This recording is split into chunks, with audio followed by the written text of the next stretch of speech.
मुझे ये बता दीजिए कि कोई एक ऐसा स्टेट जहाँ पे आपने इलेक्शन लड़ा हो, वहाँ पे आपने इस बात को अमली तौर पर साबित किया हो, जो मुसलमानों की आप पॉलिटिकल भागीदारी की बात कर रहे हैं। हम अलायंस के लिए ढोल बजाए, हर चीज किए, लेटर लिखे। आरजेडी ने हमसे अलायंस नहीं किया। जब राज्यसभा इलेक्शन की बारी आई, क्या तेजस्वी हमारे ऑफिस को आए या नहीं आए? एक वक्त था जब इंदिरा गांधी दारुसलाम आई। तो सबसे बड़े पूरे हिंदुस्तान में इस्लामोफोब हैं राजा सिंह, वो आए दिन मुसलमानों के आगे खुलेआम बयान देते घूमते हैं। राजा सिंह ने जो नबी पाक सल्लल्लाहु अलैहि वसल्लम के शान में जो गुस्ताखी की थी, उसको जेल में डाला गया था। 3 से 4 महीने तक वो जेल की हवा काट चुका है। वो एमएलए है। पहली चीज हमको ये समझनी जरूरी है, एमएलए का जो कोर्ट होता है वो फास्ट ट्रैक कोर्ट होता है। तो एक पब्लिक रिप्रेजेंटेटिव को आप जो है ज्यादा दिन तक जेल में नहीं रख सकते। क्योंकि एक इल्जाम आप पे ये भी लगता है कि हैदराबाद में जो ओवैसी चुनाव लड़ते हैं वो तेलंगाना में बाहर क्यों नहीं जाते, दूसरे इलाकों में? हर पार्टी का अपना स्ट्रेंथ रहता है, अपना ऑर्गेनाइजेशन रहता है। उसको मालूम रहता है कि जहाँ से लड़ना चाहिए, कहाँ से नहीं लड़ना चाहिए। हैदराबाद में आज भी उन सीटों पर जहाँ एमआईएम काबिज है और उसके बिलमुकाबिल हैदराबाद को वो हिस्सा जहाँ पर दीगर पार्टियां जीत के आ रही हैं, उन दोनों में इतना फासला क्यों है, इतना फर्क क्यों है? वो जो सेलेक्टिव गवर्नमेंट का जो नजरिया होता है मुस्लिम इलाकों के लिए, वो हैदराबाद के लिए भी अप्लाई होता है।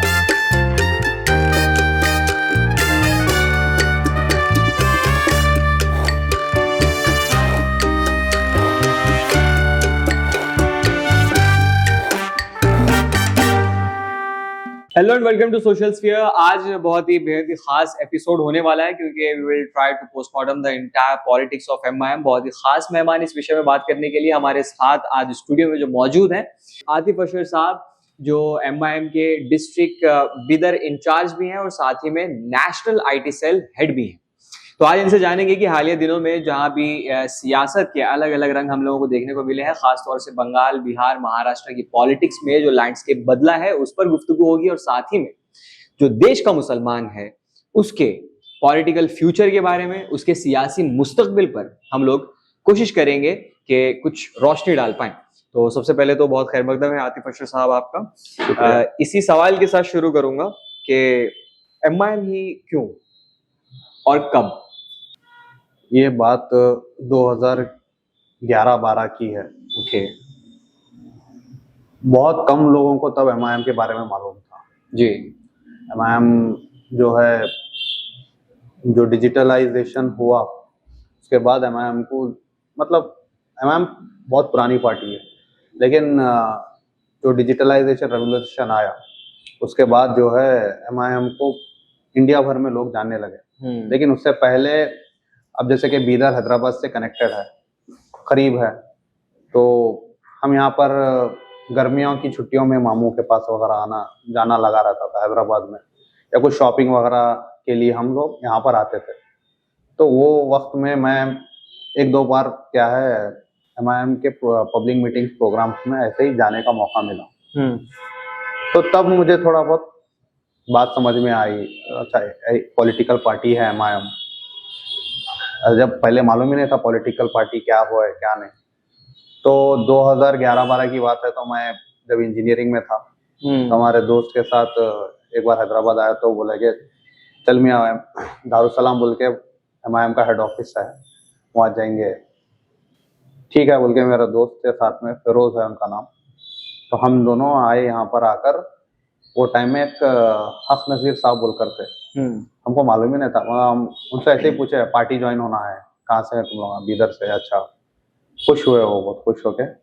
एक 2 रुपये की चिट्ठी मेंबरशिप की आती थी, वो अभी तक मेरे पास रखी हुई है। तो वो चिट्ठी फाड़कर उन्होंने दिए, रख लिया। उसके बाद इंजीनियरिंग में थे हम लोग, उसी में फिर 2013 का इलेक्शन आया म्यूनसिपालिटी का, तो उसमें हमने बहुत एक्टिव रोल अदा किया। वो टाइम में एमआईएम के कितने 3 कॉर्पोरेटर जीत गए थे बीदर से। उसके बाद जुड़े हुए हैं एमआईएम के साथ ही, अभी तक सफर जारी है। बीच में थोड़ा बिजनेस वगैरह के सिलसिले से मैं थोड़ा क्या बोलते हैं पॉलिटिकल लाइफ में थोड़ा फोकस नहीं था, लेकिन वो बोलता ना पहले से गोल कहीं फिक्स रहा, वो कश्ती बहते बहते बहते बहते किनारे पर पहुंच ही गई एमआईएम। और एमआईएम चुनने का जो आप रीज़न बोल रहे हैं, तो बचपन से मुझे पॉलिटिक्स में दिलचस्पी थी। हम्म स्कूल में एक जब मेरा एडमिशन की बात चल रही थी, सेकंड स्टैंडर्ड या थर्ड स्टैंडर्ड की बात है, तो घर पे मेरे वालिद साहब न्यूज़ बहुत देखते थे। जैसे अक्सर पेरेंट्स, फादर जो होते हैं घर में न्यूज़ वगैरह देखते हैं। तो वो जब वो बैठते थे तो हमारे पास दूसरा ऑप्शन नहीं रहता था, न्यूज़ ही देखना पड़ता था उनके साथ। तो उसमें क्या हुआ कि जब मेरा स्कूल चेंज कर रहे थे तो वहाँ जो नया स्कूल था सेंट जोसेफ, वहाँ पर सिस्टर थी, sister fluorine, fluorine Pinto, sister fluorine Pinto ने एक एडमिशन के वक्त उन्होंने सवाल पूछा था कि सेकेंड स्टैंडर्ड के लड़के को कि इंडिया के प्राइम मिनिस्टर कौन है। तो मैंने जवाब दिया था लालू प्रसाद यादव। तो मुझे मालूम ही नहीं था लालू प्रसाद यादव कौन है, क्या है, कुछ भी नहीं पता था मुझे। तो वो हंसी, मुस्कुराई कि तुमको लालू प्रसाद यादव कैसा मालूम। तो मैं बोला टीवी में आता वो कुछ तो बोलता पार्लियामेंट में, है वो कुछ तो भी बोला। तो वो एक जुमले की वजह से उसने मुझे एडमिशन दिया था कि सेकंड स्टैंडर्ड के बच्चे को जो है लालू प्रसाद यादव कौन है पता है। वहां से हुआ, फिर बाद में स्कूल का जमाना था, वो टाइम में मोबाइल वगैरह कुछ भी ऐसा अवेलेबल नहीं रहते थे। दोस्त बहुत थे मेरे, अभी भी बहुत दोस्त हैं। तो दोस्त जब घर को आते थे तो बेल मारना, चीखना, आतिफ आतिफ बाहर आओ बोलने के लिए, खेलने जाने के लिए, कहीं भी जाने के लिए। डैडी बहुत गुस्से वाले थे मेरे। वो देखे देखे देखे 2-3 बार, एक दिन खाने के दस्तरखान पे रात में बोल दिए, ते दोस्ता पाल के रखा तू, इलेक्शन लड़ ले जीत जाता। तो वो मजाकिया तौर पे, हाँ मजाकिया तौर पे, शायद 7th 8th की बात है वो। तो दिमाग में बात बढ़ गई थी, अरे मैं इलेक्शन जीत सकता हूँ। तो उसके बाद से हुआ, अब उसके बाद एमआईएम में आने का ये था कि मैं देखा कि हर पार्टी जो है बात करती है, लेकिन कोई भी स्टेप्स नहीं उठाते उसके ऊपर। मतलब बोलने के लिए बहुत चीजें बोलते हैं। अब बेसिकली मैं माइनॉरिटी कम्युनिटी से आता हूँ, तो मैं ये देखता हूँ कि हमारी कम्युनिटी जो है आपको दिल खोलकर वोट दे रही है, चाहे वो कांग्रेस हो या जनता दल हो या कोई और दल हो। हमने दिल खोलकर वोट दिया, लेकिन बदले में हमको क्या मिला? बाबरी मस्जिद का फसाद हमको मिला, टाडा पोटा में हमारे बच्चे जेल को गए। आज भी आप देख लीजिए, सबसे ज्यादा drop out rate minority community का है, और सबसे ज्यादा आप पॉवर्टी देख लीजिए, अनएम्प्लॉयमेंट देख लीजिए, SC ST से बहुत पीछे लेवल पर माइनॉरिटीज हैं। तो इसकी वजह क्या है? जब मैं ये सब चीजें देखने लगा तो बैरिस्टर असदुद्दीन अवैसी साहब के जो पार्लियामेंट के स्पीचेस हैं, वो मुझे उसमें दम लगने लगा कि हाँ भाई, ये बंदा है जो बात कर रहा है चीजों के ऊपर, कोई इसके ऊपर बात भी नहीं करता। तो वो एक पॉइंट था कि मैंने जब से एमआईएम को चुन लिया कि हाँ भाई यही पार्टी है, मैं इसमें ही आगे बढ़ूंगा। और अल्हम्दुलिल्लाह एक बार ऐसे ही बहुत सारे दूसरे पार्टीज में भी मेरे दोस्त हैं, मतलब हम उम्र जो हैं कांग्रेस वगैरह में, तो एक बार ऐसे ही एक चाय की होटल में डिस्कशन चल रहा था। तो बोला एमआईएम ऐसी, एमआईएम वैसी, जो जनरल डिस्कशन जो चलता है। तो मैं उसको पूछा तुम कौन से पार्टी से है? मैं कांग्रेस से हूँ। मैं किससे हूँ? आप एमआईएम से हैं। तुमको राहुल गांधी पहचानता क्या? पूछा मैं। बोला नहीं, मेरे को नहीं पहचानता, मेरे को असदुद्दीन अवैसी पहचानता, यही मेरे लिए काफी है। इतना बोलना था कि वो चुप हो गया। तो ये चीजें हैं कि जो क्या बोलते हैं, आप यहाँ पर आप एमआईएम में जो है खुलकर बात कर सकते हैं। किसी भी तौर पर इनजस्टिस हो, अन्याय हो, उसके खिलाफ आप ओपनली बात कर सकते हैं, अपनी बात रख सकते हैं। वही अगर मैं दूसरी पार्टी में जाऊंगा, वहां पर आपको पार्टी की जो पॉलिसी है, गाइडलाइन है, उसको फॉलो करना पड़ेगा। किशनगंज के MP थे कासमी साहब, इंतकाल हो गया उनका। पार्लियामेंट में जब ट्रिपल तलाक का जब कानून लाया गया था बीजेपी के द्वारा, तो कांग्रेस वो पूरी तैयारी के साथ जा रहे थे कि उसका विरोध करने के लिए। अभी वो पार्लियामेंट पहुंचने ही वाले थे कि उनको पार्टी की तरफ से फोन आया कि बोले कि आप जो है डिबेट में हिस्सा नहीं लेंगे, आप चुप रहेंगे। कासमी साहब मौलाना थे, हाफिज थे, आलिम थे। वो चीज उनको चुप गई और वो वहां से कार पलटा के वापस आ गए। उसके बाद उन्होंने स्टेटमेंट दिया, मेरी सियासी जिंदगी पूरी बेकार है अगर मैं शरीयत में हो रही मदाखिलत के खिलाफ अगर मैं अपनी बात भी ना रख सकूं। वो जुमला था और उसके कुछ दिनों के बाद वो गम वो झेल नहीं सके और उनका इंतकाल हो गया। अवैधी साहब ने भी काफी जिक्र किया अपनी स्पीचेस में उनका, तो हकीकत है वो चीज, उनके स्पीचेस भी आप देख सकते हैं। तो ये सब चीजें हैं जो हमको एमआईएम की तरफ अट्रैक्ट की, मुझे ही नहीं, ऐसे बहुत सारे नौजवान हैं जो इसी वजह से एमआईएम पार्टी से जुड़े और आगे भी बढ़े और अपने पॉलिटिकल करियर्स भी बनाए हैं। आपकी जो पहली मुलाकात थी असदुद्दीन ओवैसी साहब से, वो लम्हा, वो मोमेंट आपको याद है? मुलाकात से मेरी मुराद ये नहीं है कि आपने दूर से देखा हो, मुलाकात से मेरी मुराद है जब आपका पहला मुकालमा हुआ, किसी मौजू पे गुफ्तगू हुई हो। फर्स्ट टाइम मैं उनको जब देखा था 2013 नहीं 2012 दिसंबर पहली मर्तबा देखा आपने सामने? पहली बार फेस टू फेस जब उनको देखा था ना 2012 दिसंबर, महमूद गांव के सामने उनका यादें हुसैन जलसा हुआ था, तब मैंने उनको पहली बार फेस टू फेस देखा था। फिर उसके बाद उनसे बाद पहली बार मुलाकात जो है, जनरली ऐसे मैं देखते करते रहता था उनसे। एक बुक की ओपनिंग थी, मुस्लिम्स इन इंडिया बोलकर, हिदा कुछ तो भी नाम है राइटर का नाम याद नहीं आ रहा।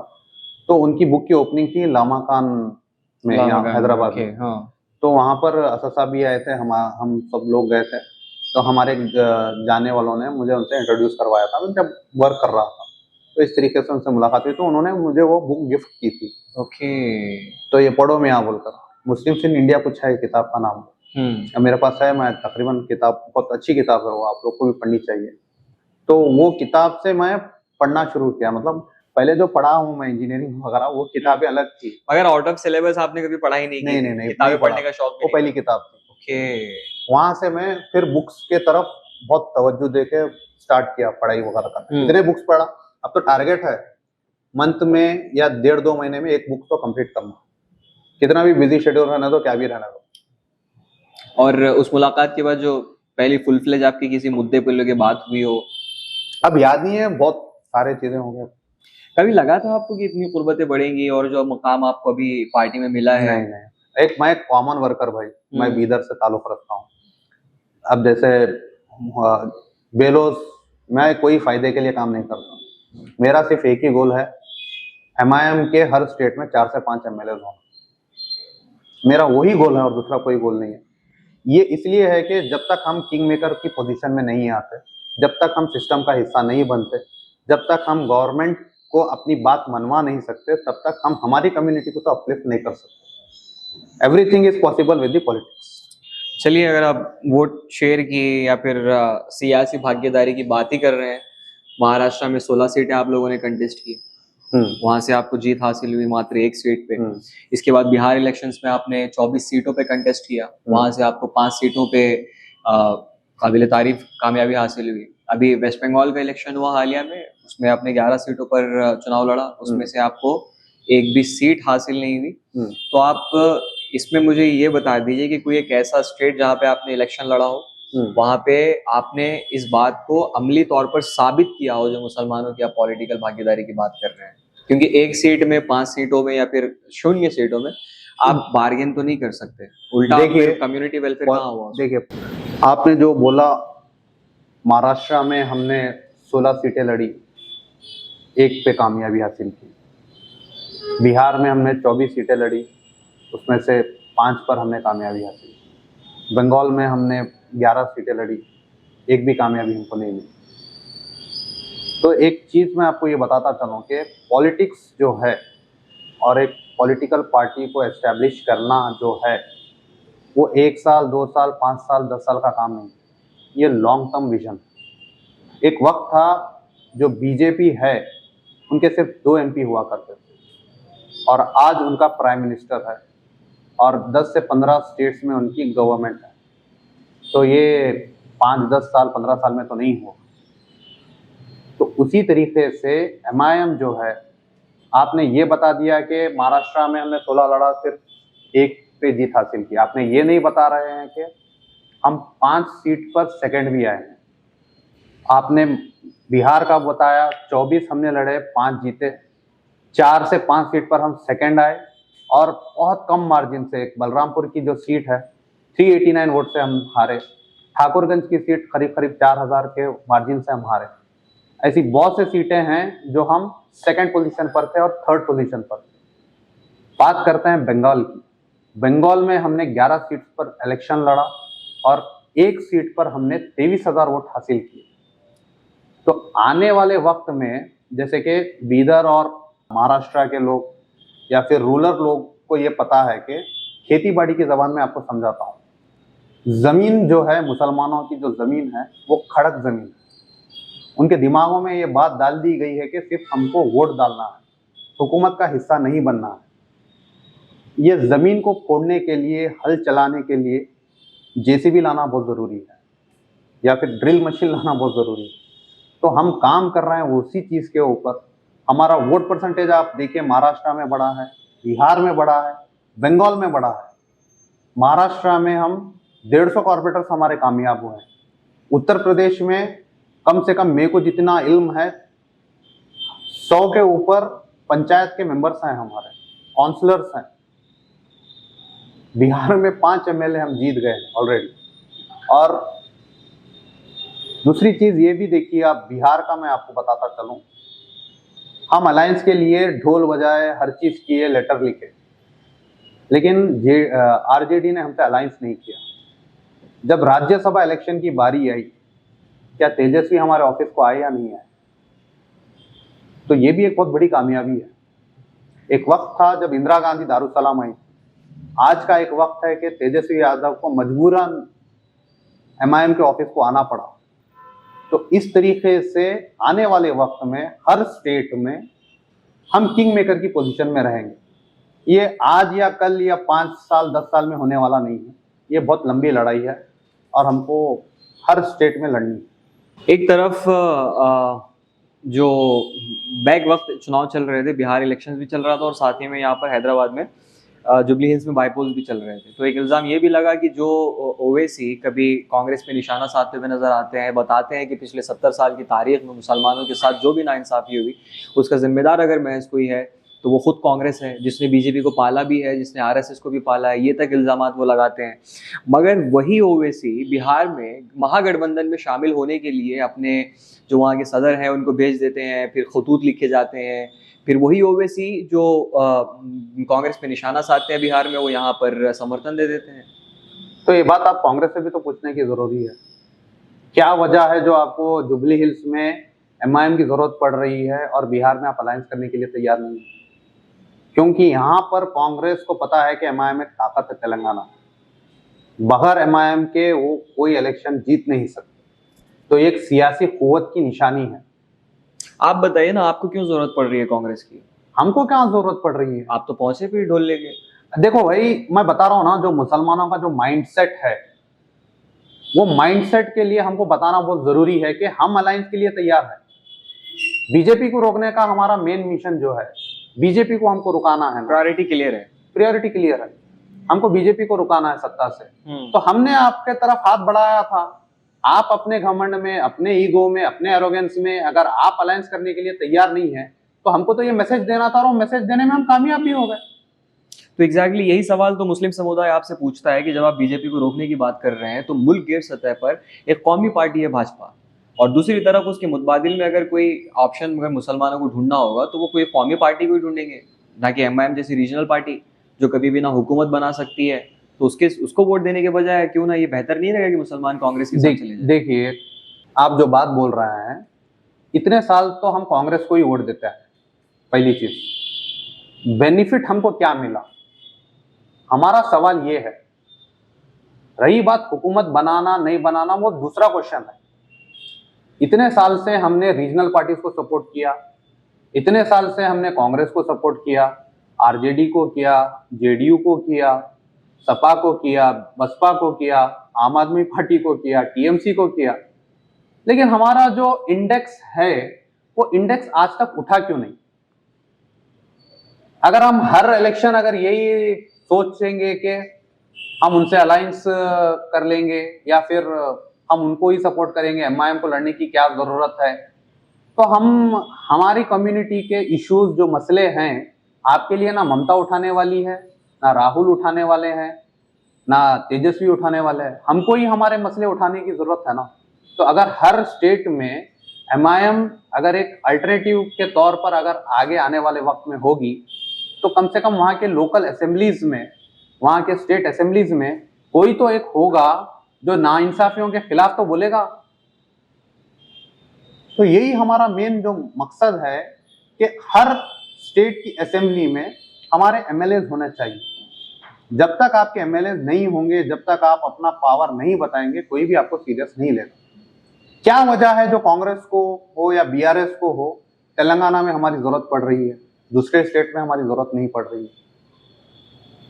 यहाँ आपको 4% रिजर्वेशन मिलता है तेलंगाना में, कांग्रेस की हुकूमत तो महाराष्ट्र में भी थी, दूसरे स्टेट्स में भी थी, वहां क्यों रिजर्वेशन नहीं दिया कांग्रेस ने? तो ये सवाल तो वापस आप पे भी आता है कि हैदराबाद के मुसलमान आप पे भरोसा कर रहे हैं और बाकी राज्यों के क्यों नहीं कर रहे हैं? मैं बता रहा हूँ ना, वक्त लगेगा हर चीज का। बिहार के मुसलमानों ने भरोसा किया है, महाराष्ट्र के किया है, यूपी में किया है, कर्नाटका में शुरू है। वेस्ट बंगाल के मुस्लिम्स तो नहीं कर पाए? अरे पहली अब आपका इसमें जो, थोड़ी होगा। हालांकि बिहार के बिलमुकाबिल अगर देखा जाए तो वेस्ट मैं बंगाल क्या में बता मुस्लिम रहा ज्यादा पॉपुलेशन में है, हूँ, मैं क्या बता रहा हूँ तब भी आपको? 0.9% वोट शेयर मिला है आपको। मैं आपको क्या बता रहा हूँ कि हर चीज फर्स्ट अटेम्प्ट में नहीं होती। काशीराम का एक फेमस थॉट है, पहले हराना पड़ेगा, फिर हारना पड़ेगा, फिर जीतना पड़ेगा। अगर हम कोशिश ही नहीं करेंगे, पहले ही अटेम्प्ट में अगर आप बोल रहे हैं 6 to 6 मारो, तो उसके लिए तो सोचना पड़ेगा ना। और ऐसे माइंडसेट जहां पर मुसलमानों को पहले से ट्रेन कर दिया गया है, सिर्फ हमको वोट डालो, बीजेपी को रुकाना है, इस माइंडसेट को चेंज करने के लिए टाइम लगेगा। तो आपकी भी तो प्रायोरिटी वही है कि बीजेपी को रोकना है? बिल्कुल रोकना है, उस पर कोई शक ही नहीं है। मगर दरमियान में मुसलमानों की हुकूक भी आ जाते हैं। बिल्कुल, दोनों चीजें करना है हमको माइनॉरिटीज के राइट्स दिलाना है और दूसरी चीज भाजपा को भी रुकाना है। कोई प्रूवन ट्रैक रिकॉर्ड है आपके पास? जैसे आप बता रहे हैं कि हैदराबाद में बीआरएस को या कांग्रेस को जरूरत पड़ जाती है एमआईएम की, तो यहाँ पर तो अच्छी खासी इसमें तादाद में है एमआईएम, तो यहाँ हैदराबाद के मुसलमानों का क्या भला हो गया? आप एक चीज बताता हूँ मैं आपको प्रैक्टिकली। हालांकि ये आरोप लगता है क्योंकि जो एक इतना बड़ा मेट्रोपॉलिटन सिटी हो गया हैदराबाद, यहाँ पे आईटी पार्क आ गया, वहाँ पे मुसलमानों की तादाद कितनी है? मैं आपको वही, बहुत अच्छा सवाल आपने पूछा है। अक्सर मैं नॉर्थ इंडिया फिरता हूँ, नॉर्थ इंडिया रहने दीजिए, तकरीबन इंडिया मैंने कवर कर लिया। आपको यहाँ पर जो है मुस्लिम बिजनेसमैन आपको हैदराबाद में दिखेंगे, रियल एस्टेट सेक्टर में आपको मुसलमान दिखेंगे, फार्मेसी सेक्टर में आपको मुसलमान दिखेंगे, गोल्ड सेक्टर में आपको मुसलमान दिखेंगे, फ्रूट सेक्टर में आपको दिखेंगे, वेजिटेबल सेक्टर में दिखेंगे। ऐसा कोई सेक्टर नहीं है जहां पर आपको मुसलमान नजर नहीं आएंगे, हर जगह आपको नजर आएंगे। वही अगर आप नॉर्थ में चले जाइए या दूसरे स्टेट्स में चले जाइए, आपको दाढ़ी टोपी दिखने पर आपकी लिंचिंग होती है। क्या हैदराबाद में लिंचिंग होती है? इतना फखर मुझे महसूस होता है जब यहाँ पर मैं देखता हूँ कि फॉर्च्यूनर्स में इतनी बड़ी दाढ़ी रखे वाले लोग, एक बहुत सारे, तो कंप्लीट करने दीजिए। बहुत सारी हमारी खवातीन हिजाब पहनकर कई सारी कंपनीज में काम करती हैं, प्रोफेसर्स हैं, डॉक्टर्स हैं, बहुत सारे यहाँ के बिजनेसमैन के हॉस्पिटल्स हैं। तो ये सब चीजें आपको दूसरी जगह पर क्यों नहीं दिखती? ठीक है, आप लिंचिंग्स की बात कर रहे हैं, लिंचिंग्स नहीं होती होंगी, कम्युनल वायलेंस मुसलमानों के अगेंस्ट में यहाँ पर कम होता होगा, तो सोशल सिक्योरिटी प्रोवाइड करने में हम कामयाब हुए हैं यहाँ पर। ठीक है, आप सोशल सिक्योरिटी की बात कर रहे हैं तो आप मुझे ये भी बता दीजिए साथ में कि यहाँ पर दारुसलाम में आपका जो सालाना जलसा होता है उसमें इस बार काफी ग्रैंड आपने किया, तो आप ही के कॉर्पोरेटर थे, उनकी गाड़ी पे हमला हुआ और जो सबसे बड़े पूरे हिंदुस्तान में इस्लामोफोब हैं राजा सिंह, वो आए दिन मुसलमानों के अगेंस्ट में खुलेआम बयान देते घूमते हैं। वो तो आप ही के जो आपका हैदराबाद में जो हेडक्वार्टर है उसके नजदीक में वो रहते हैं। अब ये चीज बार बार कांग्रेस वाले चीज का इल्जाम लगाते हैं। राजा सिंह के ताल्लुक से जो मैं बात कर रहा हूँ, राजा सिंह ने जो नबी पाक सल्लल्लाहु अलैहि वसल्लम के शान में जो गुस्ताखी की थी, उसको जेल में डाला गया था। 3 से 4 महीने तक वो जेल की हवा काट चुका है। वो एमएलए है, पहली चीज हमको ये समझनी जरूरी है। एमएलए का जो कोर्ट होता है वो फास्ट ट्रैक कोर्ट होता है, तो एक पब्लिक रिप्रेजेंटेटिव को आप जो है ज्यादा दिन तक जेल में नहीं रख सकते।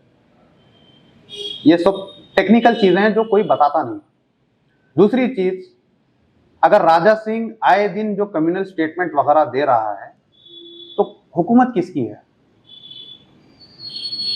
कांग्रेस की हुकूमत है। Why is Congress not taking action against him? Karnataka में यत्नाल आए दिन कुछ ना कुछ बोलता है, इथेनॉल के खिलाफ आप एक्शन क्यों नहीं ले रहे कांग्रेस गवर्नमेंट कर्नाटका में? और रही बात जो इलेक्शन की आप बात कर रहे हैं, 2018 का 2018 का इलेक्शन है। 2018 के इलेक्शन में एमआईएम ने, अब अक्सर ये सवाल उठता है कि गोशामहल से हम कंटेस्ट क्यों नहीं करते राजा सिंह के खिलाफ। एग्जैक्टली 2018 में हमने प्रेम सिंह नाम था कैंडिडेट का, शायद मैं गलत हूँगा, सिंह थे वो कोई, हमने बीआरएस को सपोर्ट किया था गोशामहल से। प्रेम सिंह सेकंड आए थे और चंद वोटों से वो हार गए थे, राजा सिंह जीत गया। आपको मालूम प्रेम सिंह के वोट किसने काटे? किसने? यही जो कांग्रेस इल्जाम लगा रही है, आनंद गौड़ बोल के उनका कैंडिडेट था, 25 से 30 हजार वोट काटकर राजा सिंह को जिताया था। एमआईएम उस टाइम हराने के लिए ही तो काम की थी। 2023 का इलेक्शन आया, सेम चीज रिपीट हुई। तो हम यहाँ पर कैंडिडेट नहीं डालने की भी एक वजह है। ऐसा कोई मोटिव है कि सिर्फ मुस्लिम बहुसंख्यक के इलाकों में आप लड़ते हैं चुनाव? क्योंकि एक इल्जाम आप पे ये भी लगता है कि हैदराबाद में जो ओवैसी चुनाव लड़ते हैं वो तेलंगाना में बाहर क्यों नहीं जाते, दूसरे इलाकों में? निजामाबाद में हमारा मेयर है, बहुत सारे ऐसे जगह हैं, सॉरी मेयर नहीं है, डिप्टी मेयर है, और बहुत सारे ऐसे जगह हैं जहां पर हमारे कॉर्पोरेटर्स हैं, काउंसलर्स हैं। सिर्फ 700 रुपए क्यों लड़ते हैं? अरे हर एक चीज देखिए, हर पार्टी का अपना स्ट्रेंथ रहता है, अपना ऑर्गेनाइजेशन रहता है, उसको मालूम रहता है कि जहां से लड़ना चाहिए, कहां से नहीं लड़ना चाहिए। हम लास्ट इलेक्शन जो थे कांग्रेस के खिलाफ हमने इलेक्शन लड़ा था, बीआरएस की तायीद की थी हम, एक तरीके से वो अलायंस ही था। अब इससे ज्यादा और मैं क्या बोलूं? ये इल्जाम लगाया जाता है कि आप यूपी में जाके इतने सीट लड़ रहे हैं, बिहार में इतने लड़ रहे हैं, तेलंगाना में क्यों नहीं लड़ रहे? तो तेलंगाना की डेमोग्राफी यूपी के जैसी तो नहीं है, बंगाल की जैसी तो नहीं है, बिहार के जैसी तो नहीं है। हर जगह की आबादी अलग होती है, हर सीट का कैलकुलेशन अलग होता है। साउथ इंडिया में उस तरीके के सीटें नहीं है जिस तरीके का नॉर्थ इंडिया में है। मुर्शिदाबाद साउथ इंडिया में नहीं है, किशनगंज साउथ इंडिया में नहीं तो है। अल्टीमेटली यहाँ पर तेलंगाना में एमआईएम का मंशा होता है कि वो रीजनल पार्टी को पॉलिटिकल माइलेज प्रोवाइड करे, क्योंकि अगर आप बोल रहे हैं कि इनडायरेक्ट समर्थन आपने दिया था बीआरएस को। इनडायरेक्ट नहीं दिया था, डायरेक्ट ही दिया था। डायरेक्ट ही दिया था, हाँ। तो इंस्टेड ऑफ कंटेस्टिंग आपको बेहतर लगता है कि समर्थन दिया जाए, तो उससे यही बात साबित होती है कि कहीं ना कहीं आप लोग उतना योग्य अपने आप को नहीं समझते हैं कि आप दूसरे आप खुद चुनाव लड़के जीत नहीं पाएंगे। वैसा बोले तो फिर इंडिया अलायंस क्यों बना? क्या उनके पास योग नहीं था कि पूरा इलेक्शन अकेले लड़ लेते वो? देखो भाई, पॉलिटिकल पार्टीज है, अलायंस करके ही इलेक्शंस लड़ा जाता है। कई जगह पर हम आगे रहते हैं, कई जगह पर दूसरी पार्टी आगे होती है। चलिए ठीक है, आपने इस्टेब्लिश भी कर लिया हैदराबाद में अपने आप को 7 सीटों में महज। आप वो सारी चीज़ें जो नेशनल एक वाइडर लेवल पे आप करना चाह रहे हैं वो एक छोटे लेवल पे आप करने में कामयाब भी हो गए, मगर फिर तब भी आप पे ये सवाल उठता है कि हैदराबाद में आज भी उन सीटों पर जहाँ एमआईएम काबिज है और उसके बिलमुकाबिल हैदराबाद का वो हिस्सा जहाँ पर दीगर पार्टियां जीत के आ रही हैं, उन दोनों में इतना फासला क्यों है, इतना फर्क क्यों है? जैसे ओल्ड सिटी की खस्ता हाली और न्यू सिटी जहाँ पर चमक दमक है, बड़ी बड़ी इमारतें हैं, अच्छी सड़कें हैं, वहाँ पर नौकरियां हैं, वहाँ का लाइफस्टाइल बिल्कुल अलग है। और ओल्ड सिटी में आज भी टूटी सड़कें हैं, वहाँ पर मेट्रो नहीं आ पाई है, पब्लिक ट्रांसपोर्ट की कमी है, वहाँ पर खस्ता हाली है। अच्छा सवाल आपने पूछा। ओल्ड सिटी के हर घर में इलेक्ट्रिसिटी है, ओल्ड सिटी के हर सड़क अच्छी सड़क है, सीसी रोड है, बीटी रोड है, हर घर में आपको पानी का कनेक्शन है, पब्लिक ट्रांसपोर्ट सर्विस आपकी अच्छी है, मेट्रो का कनेक्टिविटी की आप जो बात कर रहे हैं, रिसेंटली हाँ मानते हैं डिले हुआ है क्योंकि गवर्नमेंट्स का इरादा नहीं था। एमआईएम की तरफ से पिच किया गया था, हमने बार बार प्रपोजल वगैरह दिया था। वो जो सेलेक्टिव गवर्नमेंट्स का जो नजरिया होता है मुस्लिम इलाकों के लिए, वो हैदराबाद के लिए भी अप्लाई होता है। अब आप लोग ऐसा मत सोचिए कि एमआईएम जीत गई तो कुछ अलग एरिया, अलग उसको अलग तरीके से देखा जाएगा। एट द एंड हम भी माइनॉरिटी ही हैं और वो ताबे होंगे स्टेट गवर्नमेंट में। तो स्टेट गवर्नमेंट, सेंट्रल गवर्नमेंट के फंड्स की जरूरत होती है मेट्रो बनाने के लिए। तो वो जानबूझकर वो चीजों को डिले करते हैं। अभी हमने जो डिमांड की थी, अब रेवंत रेड्डी यहाँ के सीएम हैं, असद ओवैसी एमआईएम पार्टी ने उसका प्रपोजल दिया था कि ओल्ड सिटी में सबसे पहले हमको जो काम चाहिए वो मेट्रो का चाहिए। डेमोलिशन का काम चालू हो गया है, कंस्ट्रक्शन का काम भी चालू हो गया है। इंशाल्लाह आने वाले वक्त में बहुत जल्द मेट्रो आ जाएगी। ये एक बड़ा इशू है, जो डिमोलिशन ड्राइव होगी फिर उसका रिहेबिलिटेशन कैसे होगा? उनको क्योंकि फंड्स वगैरह दिए जाते हैं। नहीं, मगर देखिए, क्योंकि ओल्ड सिटी में जो आप बिजनेस की बात बता रहे हैं, देखो मुस्लिम्स अब actively involved हैं। और एक दूसरा मसला सुनिए। अब आप लोगों का क्या रहता मालूम है, डेवलपमेंट नहीं हो रहा बोल के रोते हैं। अब जब डेवलपमेंट हम कराने जाते हैं, अरे तुम घरा तोड़ रहे, लोगों को रोड पे ला रहे, कारोबार खराब कर रहे। मैं बस नहीं मैं बता दे रहा हूँ, आपका नहीं है, ये जनरल परसेप्शन है। और दूसरा सवाल आपने पूछा था कि आपका एरिया चमक धमक वाला नहीं है, दूसरा एरिया चमक धमक वाला है। अरे भैया, रेसिडेंशियल एरिया है वो, वहां पर आईटी पार्क क्यों बनाएगा? हाईटेक सिटी किस लिए बनाया गया? क्या वहां आबादी है हाईटेक सिटी में? वहां सिर्फ कंपनीज हैं। पूरे शहर के लोग जितने भी सराउंडिंग के एरियाज हैं, सब लोग वहां पर जॉब करने जाते हैं। चलिए, आपकी सारी बात अगर मान भी लें तो मैं आपसे एयरपोर्ट बाहर जाके क्यों बनाए?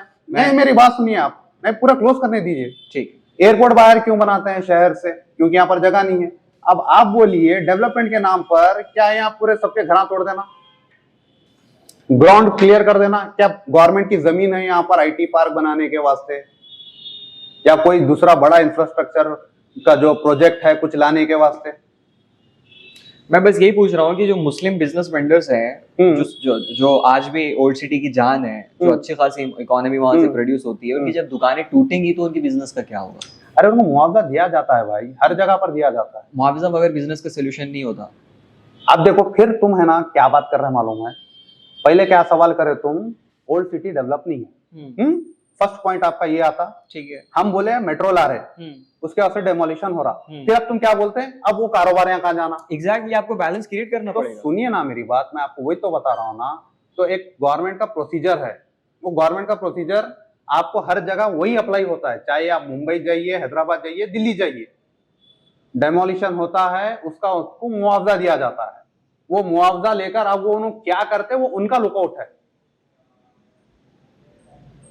अगर आप फिर बोलेंगे नहीं उसमें हम उन्हें जाके कहाँ कारोबार करेंगे, क्या करेंगे, कैसा करेंगे, तो फिर मेट्रो की डिमांड छोड़ो आप लोग। अच्छा, अगर वो नहीं मानते हैं तो इस किस्म की नहीं, वो कानून है, मानना पड़ता है, मानना पड़ेगा। हाँ, मानना पड़ता है, कानून है वो। अब हाईवेज वगैरह जाती हैं, जब उन लोगों के बहुत सारे किसानों खेत वगैरह जाते करते हैं, तो उन लोगों को इंटू 3 या इंटू 2 के रेशियो में उनको अमाउंट दिया जाता है। गवर्नमेंट का जो वैल्यूएशन होता है, वो वैल्यूएशन के हिसाब से किसानों को रहने दीजिए, या अर्बन सिटीज में जिसके दुकान घर वगैरह जाता है, वो लोगों को अमाउंट दिया जाता है। चलिए, अगला सवाल मेरा इसी ताल्लुक से रहेगा कि जो पार्टी कंटिन्यूअसली प्रोग्रेस कर रही है, एक कंसिस्टेंसी हिंदुस्तान के पॉलिटिकल लैंडस्केप में पिछले एक डिकेड में एमआईएम दिखा चुकी है कि हाँ, एक डेवलपमेंट जो है वो एक सस्टेनेबल मॉडल मुस्लिम्स के लिए पेश किया जा सकता है। क्योंकि महाराष्ट्र में आप लोगों ने चुनाव लड़ा और जो आपका वोट परसेंटेज था काफ़ी अच्छा था, मगर बिहार में फिर आपको 5 सीटों पे कामयाबी मिली। इसके बाद जो कॉर्पोरेशन इलेक्शन हुआ, 150 से ज़्यादा सीटें महाराष्ट्र में, फिर तेलंगाना में भी अच्छी खासी सीटों में आपने बढ़त हासिल की। इसके बाद जब वेस्ट बंगाल में चुनाव होता है तो वहाँ पर सबकी नज़र एमआईएम पर टिकी हुई थी। मेन स्ट्रीम मीडिया बात कर रहा है कि एमआईएम या तो डैमेज करेगी या फिर बहुत शानदार कामयाबी हासिल करेगी, मगर आप पूरा सिमट कर पीछे आ जाते हैं, 0.9% वोट शेयर सिर्फ, और वो भी एक कॉन्स्टिट्यूंसी में आपका, बाकी कई सारी सीटों में तो जमानत भी जब्त हो गई। महज एक कॉन्स्टिट्यूंसी कांडी विधानसभा सीट ऐसी है जहाँ से आपने 22,000 वोट शेयर लिया है, और उस कॉन्स्टिट्यूंसी में भी अल्टीमेटली पॉलिटिकल लेवरेज किसी और पार्टी को देके आ गए आप। मैं आपको क्या बता रहा हूँ, हर जगह का, हर स्टेट का लोगों का नजरिया अलग होता है। बंगाल में हमने कोशिश की, हमको रिजल्ट नहीं मिला, लेकिन हमको वोट तो भी मिला ना वहां पर। आपने सेल्फ इंट्रोस्पेक्ट किया कभी, एमआईएम ने बैठ के इस पर सोच विचार किया? क्योंकि इतने दिन हो चुके हैं, 4 मई को रिजल्ट आया था, अभी आज 12 तारीख है।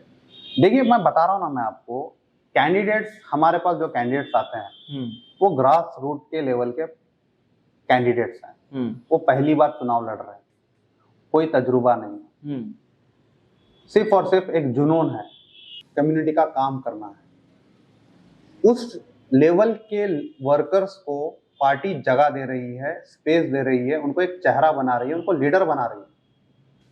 तो एक ही इलेक्शन में थोड़ी वो चीज हो जाएगी। आप सवाल सिर्फ और सिर्फ एमआईएम से ही पूछते हैं, 11 सीट लड़ रहे, बीजेपी को फायदा दिलाने, हर चीज का यही नैरेटिव होता है कि बंगाल चले गए एमआईएम, बीजेपी को जिता दिए। अब आपको मेन पॉइंट के ऊपर आता हूँ। कांग्रेस कितने सीट्स पर इलेक्शन लड़ी वेस्ट बंगाल में? 293 पूरे सीट्स। सीपीआई कितने लड़ी? सीपीआईएम ने भी तकरीबन पूरे सीट्स पर लड़े। उनसे सवाल पूछा बीजेपी की मदद किसने की, टीएमसी को किसने हराया? 295 सीट्स पर आप इलेक्शन लड़ते हैं, कांग्रेस डायरेक्टली 15 सीट्स जिताती है, सीपीआईएम 30 सीट, एमआईएम तो एक भी सीट बीजेपी को नहीं जिताई। लेकिन सवाल सिर्फ एमआईएम से ही क्यों? क्या Congress, TMC, left parties India alliance का हिस्सा नहीं थी? क्यों आपस में लड़ाई की उन्होंने? क्यों अलायंस में वो बंगाल नहीं लड़े? क्या वजह है जो कांग्रेस दिल्ली में आम आदमी पार्टी को हरा दी? क्या वजह है जो डीएम के साथ अलायंस करती है, डीएमके के साथ तमिलनाडु में अलायंस करती है? जैसे नंबर कम पड़ता है तो टीवीके के गोद में जाके बढ़ जाती है, विजय के गोद में जाके बढ़ जाती है। सवाल उनसे भी तो पूछो ना भाई। हर लड़ रहे 11 सीट, क्या 11 सीट में हुकूमत बन जाती है? क्या आपको मैजिक नंबर 150 का कुछ है वहां पर? पूरे उतने सीट छोड़ दे रहा ना हम आपको लड़ने के लिए, उसमें प्रूव कर लो अपने आप को। अब एक पैटर्न देखो आप, इंडिया अलायंस वाले हाथ पकड़ लेके हम बीजेपी को हराएंगे, करेंगे, सब करेंगे। हर स्टेट बीजेपी के गोद में डाल रहे हैं वो लोग। क्या वजह थी जो कांग्रेस और आम आदमी पार्टी अलग अलग चुनाव लड़ी दिल्ली में? किसकी हुकूमत बनी दिल्ली में? क्या वजह है जो टीएमसी और कांग्रेस साथ में इलेक्शन नहीं लड़ी, लेफ्ट साथ में नहीं लड़ी? किसका रास्ता साफ कर रहा है? बीजेपी का रास्ता ये लोग साफ कर रहा है। कोई बलि का बकरा बोलता ना, बलि का बकरा होना बोले तो क्या है, अवेसी का चेहरा बताओ, एमआईएम का चेहरा बताओ, इनकी वजह से बीजेपी जीत गई। ये क्यों बताते हैं कि उनको जो मुसलमानों का जो वोट फॉर ग्रांटेड मिल रहा है, फ्री में जो मिल रहा है, उनको ये डर है कि आने वाले वक्त में पूरा का पूरा वोट जो है एमआईएम की तरफ शिफ्ट ना हो जाए, ये मुसलमान ताकतवर ना हो जाए, बार्गेनिंग पावर इनकी बढ़ ना जाए। इसीलिए इस तरीके के नैरेटिव चलाते हैं कि क्या भी करो, मुसलमानों को एक जहनी कैद में रख दो कि देखो बीजेपी जीत जाएगी, हमको वोट दो, एमआईएम आएगी, वोट काटेगी, बीजेपी को जिता देगी। कांग्रेस क्या काम कर रही है? टीएमसी क्या काम कर रही है? आम आदमी पार्टी क्या काम कर रही है? लेफ्ट पार्टीज क्या काम कर रहे हैं? असल तो आप लोग जिता रहे हैं। तो ये इल्जाम तो एमआईएम पे भी लगता है कि जो आप डर दिखा के जहनी गुलाम बनाने की बात कर रहे हैं, एमआईएम कहाँ मैनिफेस्टो पे चुनाव लड़ती है? कि उसने कोई अवाम को कुछ वादे दिए हो कि उन वादों पे बाद में हमारा मैनिफेस्टो क्लियर है, हमको इंडिपेंडेंट मुस्लिम लीडरशिप खड़ी करनी है, यही हमारा मैनिफेस्टो है। उन लोगों के इतने सारे मैनिफेस्टो है ना, इंप्लीमेंट करो ना भाई। हुकूमतों में तुम रहे सो है, क्या मुसलमान हुकूमत में रहा? बीजेपी हुकूमत में रही, सबका साथ सबका विकास, 15 लाख नौकरियां देंगे बोले, हर एक के अकाउंट में 15-15 लाख आएंगे बोले। कौन सा मैनिफेस्टो सक्सेसफुल हुआ बताइए आप? कांग्रेस वाले इतने सारे मैनिफेस्टो लेकर आते हैं, टीएमसी वाले इतने मैनिफेस्टो लेके आते हैं, कहां है सक्सेस बताइए आप?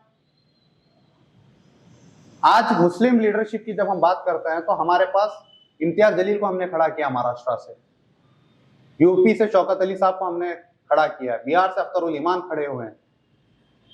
हर स्टेट में हमारे स्टेट लीडर्स जो हैं आज एक चेहरा बने हुए, एक ताकत बने हुए हैं।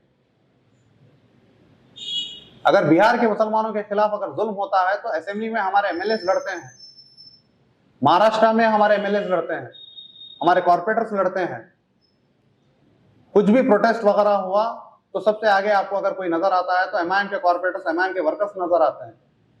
आप हमारा झोली भर भर कर वोट ले रहे हैं, कहां पर आप ये लोग दिखते हैं? आपको कोई प्रोटेस्ट वगैरह में दिखते हैं? लेकिन जब वोट लेने की बारी आई, ममता हाथ जोड़ के खड़ी हो जाती है, कोई टोपी पहन के आके इफ्तार में बैठ जाता है, खजूर खा लेता है। रोजा हम रहते हैं, खजूर ओनू खाते हैं। तो आप कुल मिलाकर के बोलना ये चाह रहे हैं कि मुसलमानों के अधिकारों पे, मुसलमानों के हुकूक पे, उनको जो बुनियादी सहूलतें मिलनी चाहिए, वो बातें दीगर पार्टीज भी नहीं करती? नहीं करती, मुसलमान का नाम तक नहीं लेते। राहुल गांधी का आप निकाल के देख लीजिए, पिछले 4-5 साल में मुसलमान वर्ड कितनी बार उन्होंने यूज किया। अल्पसंख्यक तो कहते हैं वो, नहीं कहते, बहुत रेयर। अरे बोलो ना, मुसलमानों का वोट ले रहे। आसाम में 19 एमएलए जीतते हैं उनके, जिसमें से 18 मुसलमान हैं। आज कांग्रेस पार्टी अगर जिंदा है तो मुसलमानों के वोटों की वजह से ये तो जिंदा है। अच्छी बात है, मुसलमानों को जगह दे रहे हैं वो लोग। अरे भैया, तो दूसरे आपका वोट कहां जा रहा? मुसलमान तो आपको दे रहा वोट, आपकी कम्युनिटी का वोट कहां गया? आप ये भी तो देखिए ना, इस पे आप पे भी तो सवाल उठता है कि जिस पार्टी को एआईयूडीएफ को आपने सपोर्ट किया वो सिर्फ 2 सीटों पर सिमट के रह गई। तो उसके साथ अलायंस करना था ना आप। समझ रहे हैं आप बात को? एआईयूडीएफ से कांग्रेस अलायंस क्यों नहीं की? जब अलायंस में थे ये लोग, शायद कुछ सबसे ज्यादा एमपीज ये लोगों के जीते थे, इनकी हुकूमत थी। जब से ये लोगों ने अपना अलायंस तोड़ा है, वहां पर बीजेपी जीत रही है। तो आपको लगता है कि ये लोग मुस्लिम ओरिएंटेड पॉलिटिक्स जो करता है उसके साथ ये अलायंस नहीं करते हैं? नहीं करते। केरला में तो किया इन्होंने आईयूएमएल के साथ। हाँ, केरला में करने तैयार है, हैदराबाद में करने तैयार है, नॉर्थ इंडिया में क्यों नहीं कर रहे? तो आपको लगता है कि ये नॉर्थ और साउथ के पॉलिटिकल लैंडस्केप में बहुत ज्यादा डिफरेंशिएट कर रहा है कांग्रेस? माइंडसेट का खेल है हर चीज। कैसे? देखिए, साउथ इंडिया में एजुकेशन का जो है स्टेटस थोड़ा ज्यादा है, और कंपैरेटिवली नॉर्थ इंडिया से हम तो रीजनलिज्म को सपोर्ट नहीं करते, लेकिन जो फैक्ट्स है वो भी मैं बता रहा हूँ। साउथ इंडिया में जो है मुसलमान थोड़ा बहुत पढ़ा लिखा है, थोड़ा बहुत, ज्यादा नहीं। तो यहाँ पर उसको मालूम है कि हमको किस तरीके से यहाँ पर जद्दोजहद करना है, किस तरीके से हमको लड़ना है। वही 1-2 रीजन है आपको जो है यहाँ पर आपको एमआईएम से अलायंस करना पड़ता है, आपको मुस्लिम लीग से अलायंस करना पड़ता है। क्या वजह है? आप नॉर्थ इंडिया में पहले एक टाइम में राष्ट्रीय उलमा काउंसिल थी, पीस पार्टी थी, एआईयूडीएफ है, ये पार्टी से आप अलायंस क्यों नहीं कर रहे हो? उनको मालूम है अगर एक बार ये पार्टी स्ट्रांग हो जाएंगी तो वो अपना हक पूछेंगी, वो रिजर्वेशन पूछेगी, वो लिंचिंग के खिलाफ बात करेगी, वो नौकरी पूछेंगे, वो अपने लिए स्कूल पूछेंगे। तो लिहाजा इनको खत्म कर दो और इनका जो वोट है हम ले लो, हम सीएम बनेंगे, हम मिनिस्टर्स बनेंगे, हमको जो करना है, हम पावर में रहेंगे। तो आपको ये लगता है कि पॉलिटिकल अवेयरनेस में इन 2 हिस्सों में इतना ज्यादा फर्क है मुसलमानों की? मैं क्या बता रहा हूँ, फिर रीजनलिज्म पे नहीं जा रहा हूँ मैं। आप यहाँ पे हम एस्टैब्लिश्ड हो चुके हैं साउथ में मतलब मुस्लिम लीग एंड एमआईएम, ये एस्टैब्लिश्ड अपने आप को उन लोगों ने प्रूव कर लिया। केरला में हम इलेक्शन इसलिए नहीं लड़ते क्योंकि वहाँ मुस्लिम लीग है। हम आसाम में इसलिए नहीं लड़ते क्योंकि वहाँ एआईयूडीएफ है। तो आप इन पार्टीज के साथ अलायंस क्यों नहीं करते फिर? किसके साथ अलायंस में? जब ऑलरेडी वो लोग वहां पर है तो हम इलेक्शन ही नहीं लड़ रहे ना वहां पर। तो ये फर्क है, आपकी नीयत का फर्क बनता है इसके अंदर। हमारी नीयत साफ है, हमको मुस्लिम लीडरशिप भी खड़ी करनी है, हमको बीजेपी को भी रुकाना है। मगर फिर एक सवाल आपसे भी तो ये होता है कि आप लोग मोनोपोली क्यों चाहते हैं? जो ऑलरेडी मुस्लिम ओरिएंटेड पॉलिटिक्स करते हैं, अलग अलग पॉलिटिकल पार्टीज हैं, उन लोगों के साथ मिलकर के आप एक ग्रुप क्यों नहीं बनाते? देखो, मैं आपको फिर घुमा फिरा को वही सवाल मैं क्या बता रहा हूँ। हमारा आप जो बोले ना मैनिफेस्टो क्या है, मुस्लिम लीडरशिप को खड़ी करना है। जब ऑलरेडी मुस्लिम लीग है, वहां पर एआईयूडीएफ है, तो हम क्यों जाएंगे वहां पर? कोई तो है ना भाई वहां पर आवाज उठाने के लिए। जो स्टेट्स में नहीं है वहां हम जा रहे हैं, तो दूसरों के पेट में दर्द क्यों हो रहा है? ऐसे तो आप फिर एसडीपीआई के अगेंस्ट में भी इलेक्शंस लड़ते हैं? नहीं लड़े, उनका राइट है, वो अपनी जगह पर लड़ रहे हैं वो। तो ये एक प्लेटफॉर्म के नीचे क्यों नहीं आ सकते सारे? मैं क्या बता रहा हूँ, कोशिश करिए ना भाई, हम तो तैयार है ना। हम तो अजमल साहब के लिए जाके हमने प्रचार भी किया है, मुस्लिम लीग को हमने सपोर्ट भी किया, कैंडिडेट भी जीत गया हमारा वनियम्बाड़ी से। वकील वहां पर जो सदर है तमिलनाडु के, हमारे 2 से 3 कॉर्पोरेटर्स हैं वहां पर वनियम्बाड़ी में, बैक ऑफ कर लिया हमने, मुस्लिम लीग को सपोर्ट किया, वहां से जीत भी गए वो लोग। आज अच्छा ये देखिए आप, हमने मुस्लिम लीग को सपोर्ट किया, टीवी के को 2 एमएलए की जरूरत पड़ी, उसमें से एक हमारा वनियम्बाड़ी का एमएलए। अब आप जो पूछ रहे थे ना 1-2 एमएलए से क्या होता, ये होता विजय सीएम बना आज मुस्लिम लीग की वजह से, वनियम्बाड़ी की वजह से। हमने कुर्बानी दी वनियम्बाड़ी की सीट। अगर मिसाल के तौर पे अगर हम लड़ते चुनाव, अगर वहां से डीएमके या एआईडीएमके जीत जाती, तो विजय को 1 नंबर कम हो जाता, वहां से 1 या 2 सीट का नंबर कम हो जाता। ये जो एक सेलेक्टिव वेब मीडिया का जो नेटवर्क है, जो सेक्युलर पार्टीज द्वारा जो चलाया जा रहा है, वो लोग सिर्फ एमआईएम के गलतियों को इस तरीके से क्या बोलते हैं, उजागर करके बताती है, देखो एमआईएम ने बंगाल में 11 सीट लड़े, बीजेपी जीत गई। अरे कांग्रेस 295 सीट लड़ी, वो बताओ ना भाई। वो राहुल गांधी विजय के साथ स्टेज पर गए, उसको उनके खिलाफ ही तो इलेक्शन लड़ा था ना, उन्होंने विजय के खिलाफ इलेक्शन लड़ा था। चले गए सेल्फी में सामने ठहर गए, ये क्या पॉलिटिक्स कर रहे हैं आप। और एक चीज मैं आपको, एक जो चीज मैं नोटिस किया हूं, शायद मैं गलत भी हो सकता हूं, बीजेपी और कांग्रेस एक काम कर रहे हैं, वो रीजनल पार्टीज को खत्म कर रहे हैं हर स्टेट में। ओके। महाराष्ट्र में आप देखिए, पहले बीजेपी की तरफ से हम आते हैं। महाराष्ट्र में उन्होंने शिवसेना को खत्म किया, बीजेपी वालों ने। पंजाब में अकाली दल को खत्म किया, बिहार में जेडीयू को खत्म कर रहे हैं। जेडीयू तो जिंदा है, आरजेडी को ऑलमोस्ट जेडीयू को वो लोग नीतीश को उधर राज्यसभा उधर बुला के ऑलमोस्ट उसको वो स्टेज पर ला लिए वो लोगों ने, अधमरा कर दिया। हाँ, अब दूसरी तरफ इधर का देखिए आप, क्या बोलते हैं, कांग्रेस का देखिए, दिल्ली से आम आदमी पार्टी को उन लोगों ने वॉश आउट किया, बंगाल से टीएमसी को वॉश आउट किया, अब तमिलनाडु से डीएमके को वॉश आउट किया। तो ये लोग मिलकर क्या कर रहे हैं मालूम है, कांग्रेस और बीजेपी दोनों मिलकर सिर्फ 2 पार्टी रूल करना चाह रहे हैं, जो डेमोक्रेसी के लिए खतरा है। पार्टिसिपेटिव फॉर्म ऑफ डेमोक्रेसी है हमारी, हर कम्युनिटी को, हर जितनी पार्टीज होंगी पब्लिक का उतना फायदा होगा, वो उतनी अच्छी स्कीमें दे सकेंगी, आप अच्छे से अच्छे सवाल पूछ सकते हैं, हुकूमत को आप क्वेश्चन कर सकते हैं, आप अपने राइट्स पूछ सकते हैं। अब आगे जाके क्या होगा मालूम है, 5 साल तुम 10 साल हम, 5 साल तुम 10 साल हम, यही चलने वाला है। चलिए अगला मैं बहुत इम्पोर्टेंट सवाल है। एक चीज की तरफ, जैसे ही चुनावी आंकड़े आए हम लोगों के पास, आसाम, वेस्ट बंगाल, तमिलनाडु, केरला के, उसके बाद असदुद्दीन ओवैसी साहब ने प्रेस कॉन्फ्रेंस करके बाज़ाब्ता प्रेस के सामने ये नुक्ता उन्होंने रखा कि वेस्ट बंगाल में ममता बनर्जी ने एसआईआर को नज़रअंदाज किया और वो वहाँ पर हुकूमत खो बैठी, और फिर डीएम के स्टालिन ने भी तमिलनाडु में वही किया और वो वहाँ पर हुकूमत खो बैठे। तो एसआईआर का आपको लगता है कि सेलेक्टिव टारगेटिंग मुस्लिम्स की चल रही है? बिल्कुल सही बात है, ये बिल्कुल सही बात है। तो उसके लिए क्योंकि एमआईएम क्या इकदाम कर रही मैं है? आपको बताता हूँ, वेस्ट बंगाल में मैं था, ओके। कांडी विधानसभा में मैंने काम किया है। जो हमारे कैंडिडेट हैं, मिसबाउल इस्लाम थे, उनके ड्राइवर का जो है नाम काटा गया। ऐसे बहुत सारे लोग हैं, मैं एग्जांपल बता रहा हूँ, वो वोट नहीं कर पाया। जब आपको ये चीज मालूम थी कि जो सेंट्रल गवर्नमेंट को जो उनकी नीयत है एसआईआर के लिए किस तरीके की है, तो आप लोगों का प्रिपरेशन क्या था? क्या आपने लोगों का मैपिंग करवाई? जहां जहां भी एसआईआर हुआ है, ममता बनर्जी भी अपनी सीट एसआईआर के चलते ही हारी है, स्टालिन भी अपनी सीट एसआईआर के चलते ही हारे हैं। तो ये पार्टीज आपका वोट लेने के लिए तैयार है, लेकिन जब आपके राइट्स की जब बात आती है, जब आपके मसले मसाइल की जब बात आती है, तो ये लोग उसके ऊपर काम नहीं करते। अब ममता बनर्जी हार गई, घर को चली गई, ठीक है, अब वो लड़ेंगी नहीं लड़ेंगी वो सेकंड क्वेश्चन है, लेकिन जिन मुसलमानों का नाम कटा है वो क्या करेंगे? अब वही कोर्ट कचहरी के चक्कर काटना है वो लोगों को। अगर ममता बनर्जी वक्त रहते या स्टालिन वक्त रहते मैपिंग करवा लेते एसआईआर की, तो ये नौबत तो नहीं आती ना।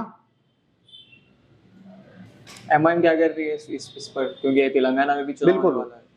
तेलंगाना में रहने दीजिए, महाराष्ट्र में रहने दीजिए, हमने हमारे हेल्प डेस्क सेंटर्स बनाए हैं और वोटर मैपिंग का काम जारी है। तो मैं तेलंगाना की आवाम से, महाराष्ट्र की आवाम से, इवन मैं कर्नाटका से आता हूँ, कर्नाटका की आवाम से मैं ये अपील कर रहा हूँ कि आप बढ़ चढ़कर वोटर मैपिंग का हिस्सा बनिए, और जो लोग आपसे कनेक्टेड हैं, जो अनएजुकेटेड हैं, जिनको इसके बारे में इल्म नहीं है, आप वो लोगों को रास्ता बताइए। हमारे हेल्प डेस्क सेंटर तेलंगाना के हर वार्ड में मौजूद हैं। जहाँ जहाँ भी एमआईएम के यूनिट्स हैं तेलंगाना में या महाराष्ट्र में, इवन कर्नाटका में, जहाँ भी एमआईएम के यूनिट्स हैं, वहाँ पर हम वोटर मैपिंग का काम कर रहे हैं। आप लोग आइए, अपना वोटर मैपिंग करिए, और सेंसस भी साथ ही साथ हो रहा है। सेंसस में भी अपना हिस्सा लीजिए। क्या फायदा हासिल हुआ उससे? आप लोग डेटा की ट्रैकिंग कर रहे हैं अभी? डाटा की ट्रैकिंग हम नहीं कर सकते। हमारा काम क्या है, जो इश्यूज लेके आ रहे हैं लोग 2002 की वोटर लिस्ट से एसआईआर का कनेक्शन है। हम वो लोगों को सिर्फ गाइड कर रहे हैं कि आपके वालिद साहब, आपका वालदा या दादा दादी नाना नानी जो भी 2002 की वोटर लिस्ट में थे, आप उनसे उनका ब्रिज बना लीजिए। और जिनके पास डॉक्यूमेंट्स नहीं है, सॉरी, जिनका 2002 की लिस्ट में नाम वगैरह नहीं है, उनको जो सपोर्टिव डॉक्यूमेंट्स हैं, वो डॉक्यूमेंट्स हम उनको गाइड कर रहे हैं कि किस तरीके के आपको डॉक्यूमेंट्स रेडी रखना है कि इन केस 2002 की वोटर लिस्ट में आपका कोई कनेक्शन नहीं मिल रहा तो इन डॉक्यूमेंट्स के जरिए आप री रजिस्टर हो सकते हैं। ये हमारा काम है। ये काम दूसरे पार्टीज को अपने स्टेट्स में करना चाहिए था, जो वो लोगों ने नहीं किया, और वो चीज वो लोग आज भुगत रहे हैं। वो क्या भुगत रहे? आम मुसलमान भुगत रहा है। वो लोग क्या है, हुकूमत के घर बैठ गए, कौन जाके ममता को पूछने वाला है? एमआईएम को भी नुकसान हुआ उसकी वजह से? बिल्कुल हुआ है, बिल्कुल हुआ है। वोट कटे हैं, बहुत सारे वोट कटे हैं। एक एक सीट में कहीं 25,000, 50,000, 90,000 तक वोट कटे हैं। तो चलिए अब उस इलाके में आते हैं, उस राज्य पे आते हैं जहाँ से आप खुद हैं, कर्नाटका की पॉलिटिक्स के बारे में। अभी हालिया दिनों में जो भी पॉलिटिक्स वहाँ पे देखने को मिली है, अभी तो कांग्रेस की हुकूमत है, मगर उससे कबल जो अवाम ने बीजेपी पे भी अपना भरोसा जताया, ज़्यादा नहीं, गठबंधन में 2 साल कम से कम बीजेपी की हुकूमत रही। आपसे मैं पहला सवाल तो ये पूछूंगा कि जिस तरह से आपने मुस्लिम पॉलिटिकल लीडरशिप की बात की, तो किसी और पार्टी से भी होगा मुस्लिम, तो वो लीडर आपके लिए आप ही का नुमाइंदा होगा या उसकी लीडरशिप आपके लिए काफ़ी होगी अगर महज वो मुसलमान है तो? नहीं है। इस तरीके से मैं आपको बताता हूँ। मैंने आपको हाशमी साहब का एग्जाम्पल दिया। There is no difference between the Congress and other party MLAs. ख्वाह वो मुस्लिम हो, उनको शो बॉयज हैं। वो बताना है ना, चॉकलेट देना है ना मुसलमानों को, ये लो, एक दे दिए, बीदर में एक दे दिए, गुलबर्गा में एक दे दिए, बीजापुर में एक दे दिए। एग्जैक्टली मैं उसी सवाल की तरफ आ रहा हूँ, क्योंकि शो बॉयज हैं ये, और कुछ नहीं है। चेहरा होना होता ना, हाँ भाई तुम भी है हमारे साथ बताने के बाद, वही, और उसके अलावा कुछ भी नहीं। कर्नाटका में जो आपका एमआईएम के लिए एंट्री गेट कहा जाता है, बिदर जिला, जहाँ ये आप इंचार्ज भी बने हैं, और घर के सामने पटाखे वगैरह भी फोड़े आपने, तो सिर्फ महज पटाखे फोड़े हैं या फिर कोई नया मंसूबा भी लेके आए हैं आप? अच्छा सवाल किया आपने। एंट्री गेट इसलिए है बीदर क्योंकि हमारे वहां से कॉर्पोरेटर जीतते आए हैं। बीदर, सिर्फ बीदर सिटी नहीं, बसवा कल्याण से भी हमने कामयाबी हासिल की। और दूसरी चीज, कर्नाटका की पॉलिटिक्स के ताल्लुक से आप जब बात कर रहे हैं, तो कांग्रेस वहां पर हुकूमत में है। जब कांग्रेस 2023 का इलेक्शन लड़ी थी, मैनिफेस्टो की जब आपने बात किया था इससे पहले, कांग्रेस के मैनिफेस्टो में 4% रिजर्वेशन मुसलमानों को जो बीजेपी हुकूमत में निकाल दिया था, वो वापस देने की बात की गई थी। अब तक उस पर अमल नहीं हुआ है। आपने ही जवाब दे दिया। हिजाब बैन जो बीजेपी गवर्नमेंट की बात हुई थी, लिफ्ट करने की बात हुई थी, अब तक नहीं हुआ है। एंटी स्लॉटर एक्ट लाया गया था, कानून वापस लेने की बात की गई थी, हुआ, नहीं लिया गया। फिर आता हूं मैं आपको, बजरंग दल बैन करने की बात की गई, हुआ, नहीं हुआ। अब मुसलमान किस बुनियाद पर कांग्रेस को वोट डालना, बोलिए आप? सोशल सिक्योरिटी की बात आप ही ने तो की थी यहाँ पर। मुस्लिम मेरी बात तो सुनो ना, मैनिफेस्टो में थे ना ये चीजें। हाँ, मैनिफेस्टो में तो थी। तो आप बात में को घुमा मेरे को, मैं जो सवाल पूछूं उसका भी जवाब आप देना। मैनिफेस्टो की बात किए थे, तो ये मैनिफेस्टो में चीजें हम लिखाए थे, कांग्रेस ने बताया ना ये चीजें। वन साइड मुसलमानों ने कांग्रेस को वोट दिया, नहीं दिया? तो ये चीजें कब करने वाले हैं आप? 2 साल का टाइम है आपके पास। जो 5 गारंटी स्कीम्स थी एटलीस्ट वो तो लागू हुई हैं। फिर वो तो सबके लिए कॉमन है भाई, वो तो सब तो हर कम्युनिटी के लिए कॉमन है। मैं मुस्लिम कम्युनिटी की बात कर रहा हूँ। आपने ये जो बोला था, ये अब तक इम्प्लीमेंट क्यों नहीं हुआ? दूसरी बात, रिसेंटली दावणगेरे बाई इलेक्शन हुआ, एमआईएम ने कंटेस्ट क्यों नहीं किया वहां से? मैं बता रहा हूँ ना, ऑर्गेनाइजेशन स्ट्रेंथ, हर चीज हम देखते हैं। ओके। हर जगह ऐसा नहीं रहता, वहां से कहीं को नहीं लड़े, लड़े तो प्रॉब्लम, नहीं लड़े तो प्रॉब्लम। अब लड़े तो बंगाल कहीं को लड़े, यहाँ लड़े तो यहाँ कहीं को नहीं लड़े, ऐसा करना था, वैसा करना था। अरे हमारी पार्टी है भाई, हम डिसाइड करते कहाँ से लड़ना है, कहाँ से नहीं लड़ना। हमको हमारी ताकत देख के, हमारी स्ट्रेंथ देख के, हमारे वर्कर्स को देखकर, हर चीज को देखकर हमको इलेक्शन लड़ना रहता है। तो दावणगेरे में वहां के लोकल मुसलमानों की डिमांड थी कि एक मुस्लिम कैंडिडेट को दिया जाए। शामनूर फैमिली जो अब वहां पर जो कंटेस्ट किए, जो जीते, उनकी बहू शायद वहां से एमपी है, बेटा ऑलरेडी सिटिंग मिनिस्टर है, अब एक भतीजे को लाए, उसको एमएलए बनाए। एक ही फैमिली को खुश करने के लिए आप पूरे मुसलमानों को साइडलाइन कर दिए। अभी रिजल्ट आया भी नहीं। कांग्रेस की वो जो इंटरनल पॉलिटिक्स है उनकी, जो है उनके माइनॉरिटी का जो सदर था, उन्होंने उसको बर्खास्त कर दिया। फिर जो सीएम का जो एडवाइजर होता है, पर्सनल सेक्रेटरी कुछ है, एडवाइजर है, आपने उसको हटा दिया, उसको बर्खास्त कर दिया। एक मिनिस्टर इन वेटिंग है हटने के लिए। तो तोहफा दिया ना आपने मुसलमानों को। मुसलमानों ने जो आपको वन साइड जो प्यार दिया, जो सपोर्ट दिया, आपने क्या किया? ना कोई आपने जो मैनिफेस्टो में चीजें बताया था वो आप इंप्लीमेंट करने में नाकामयाब रहे। आप एक, अच्छा ठीक है, ये अपने आप को सेक्युलर पार्टीज बोलते हैं। सेक्युलर पार्टीज जो हैं और सेक्युलर वोटर्स जो हैं, मुसलमानों के अलावा आज के डेट में मैं ये समझता हूं कि बहुत कम लोग हैं जो सेक्युलर हैं। एक मुस्लिम डोमिनेटेड सीट से हम शामनूर फैमिली को जिता रहे हैं। क्या कांग्रेस पार्टी में इतनी हिम्मत है जहां पर मुस्लिम माइनॉरिटी में है, वहां से एक मुसलमान को जिता सके? मेजॉरिटी वोट ही नहीं देगी आपको। तो आपका वोटर आपके साथ नहीं है, हमारा वोट आपके साथ है, आपका वोटर आपके साथ नहीं है। तो यही लड़ाई हम लड़ रहे हैं। और रही बात आप जो बीदर की जो बात कर रहे हैं आप, हमने मेंबरशिप ड्राइव चालू किया था ऑनलाइन के जरिए। अभी हमने उसको बंद नहीं किया है, कंटिन्यू रख रहे हैं। 10,500 बीदर डिस्ट्रिक्ट में एमआईएम के मेंबर्स ने रजिस्टर किया है। ये मेरे लिए, हमारी पार्टी के लिए एक बहुत बड़ी विन विन सिचुएशन है। 10,500 वॉलंटियर्स आपके पास रेडी हैं, एनरोल किए हैं पूरे बीदर डिस्ट्रिक्ट से, जिसमें टॉप पर आता है बीदर सिटी, सेकंड आता है बीदर साउथ, थर्ड आता है आपका हमनाबाद, फोर्थ आता है बसवा कल्याण। मुसलमान भी बस आ गए हैं कांग्रेस से, ये हकीकत है, मैं पूरा ऑन कैमरा ये बता रहा हूं। हम इसीलिए कांग्रेस को कर्नाटका में वोट दे रहे हैं क्योंकि हमारे पास अल्टरनेटिव नहीं है। और मेरे को जो, अब मैं पूरे कर्नाटका स्टेट की नहीं बात कर रहा हूँ, बीदर डिस्ट्रिक्ट की मैं बात करूंगा। बीदर डिस्ट्रिक्ट में आने वाले वक्त में एमआईएम के लिए बहुत अच्छा ग्राउंड है। असेंबली सीट कंटेस्ट करने की सोच रहे हैं आप? इंशाल्लाह बीदर, बीदर साउथ, हुमनाबाद, बसवा कल्याण, औराद, भालकी, अलंद और चिंचोली गुलबर्गा डिस्ट्रिक्ट का हिस्सा है, लेकिन पार्लियामेंट कॉन्स्टिट्यूंसी में बीदर को आता है। तो टोटल 8 सीटें हैं। इंशाल्लाह हम कोशिश करेंगे कि सदर साहब के पास बताए कि ये सीटों की पोटेंशियल है, हम यहाँ सर इलेक्शन लड़ सकते हैं। वो जो फैसला लेंगे हम उसके ऊपर आगे काम करेंगे। आपको नहीं लगता कि इन 8 सीटों में से इकलौती एक सीट जो किसी मुसलमान नुमाइंदे के पास है, उनके मुखालिफ में एक मुसलमान उम्मीदवार ना उतारा जाए? वो मुसलमान की बात कर रहे हैं जो सिद्धारामैया के चेहरे में खुदा ढूंढता है। आप उसी मुसलमान की बात कर रहे हैं क्या? रहीम खान। मैं जवाब दे दिया आपको। क्या वजह है कांग्रेस जो है हुमनाबाद से मुसलमान को टिकट नहीं देती, बसवा कल्याण से नहीं देती, बीदर साउथ से नहीं देती?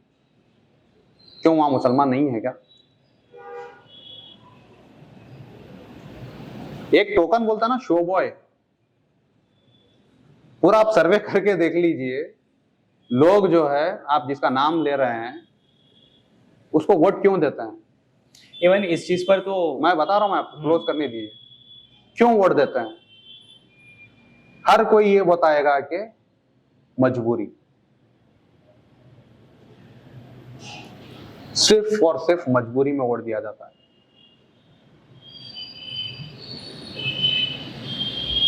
और जिस दिन वहां के लोगों को दिख गया कि आतिफ अशर या मजहर या कोई और ये काबिल है, ये इलेक्शन लड़ रहा है, वो मजबूरी उस दिन खत्म हो जाएगी। तो आप बोल रहे हैं कि बिदर नॉर्थ में जो रहीम खान जीत के आते हैं वहां पर कोई डेवलपमेंट का काम नहीं हुआ है? कुछ नहीं। मैंने एक मुद्दा उठाया था बीदर सिटी का ही मैं बात कर रहा हूँ, मैं जहाँ से मैं आता हूँ। बीदर सिटी में, बीदर ओल्ड सिटी में पार्क है, पब्लिक गार्डन, और बाहर जो है दूसरे एरियाज में है, वहां पर भी पार्क है। वो दोनों पार्क का मैंने डिफरेंस बताया था। कम से कम 10 से 15 हजार लोगों ने उसको शेयर किया है सिर्फ वो टॉपिक उठाने पर। उसके बाद तुरंत वो मिनिस्टर है, वो आके 2 से 3 दिन में स्टेटमेंट देते हैं कि मैं ये पार्क को 1 करोड़ दे रहा हूँ, वो पार्क को 1 करोड़ दे रहा हूँ, जल्दी काम शुरू हो जाएगा, वो हो जाएगा। वो होके भी अब 6 महीने के करीब हो रहा वो स्टेटमेंट देने के बाद। काम शुरू हुआ?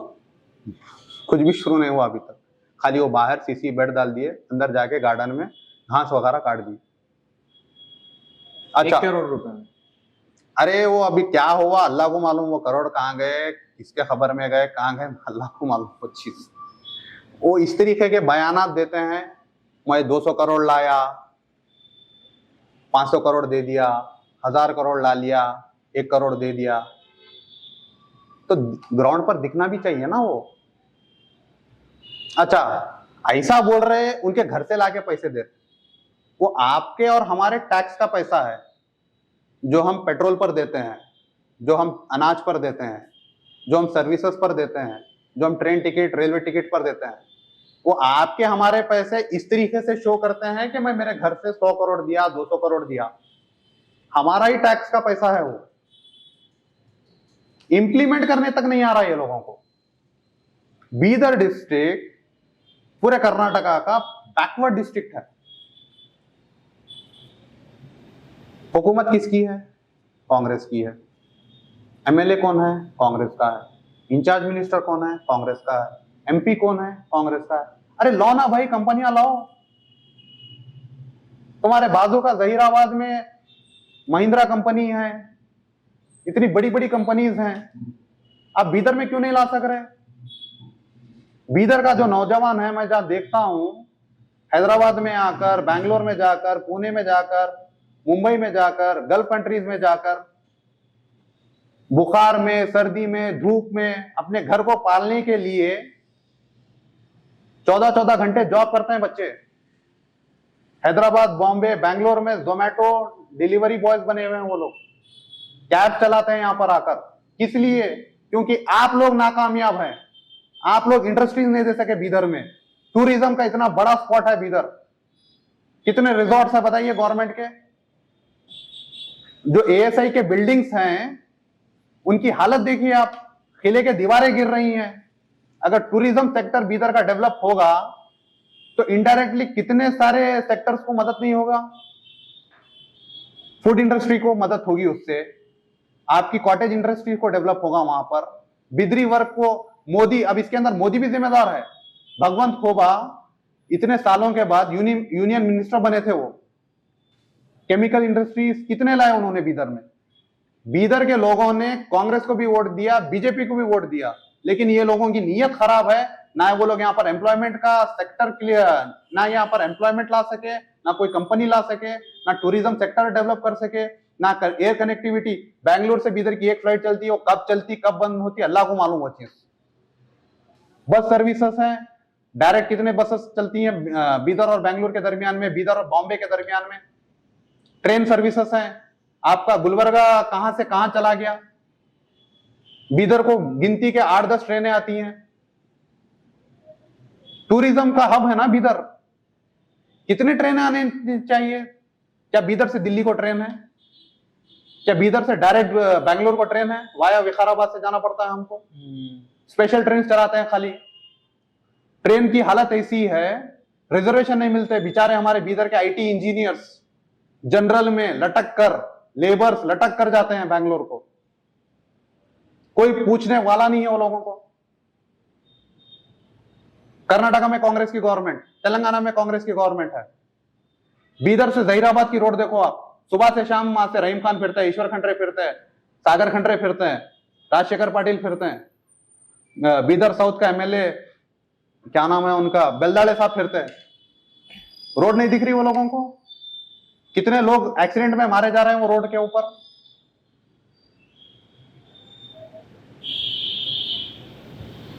दूसरी चीज,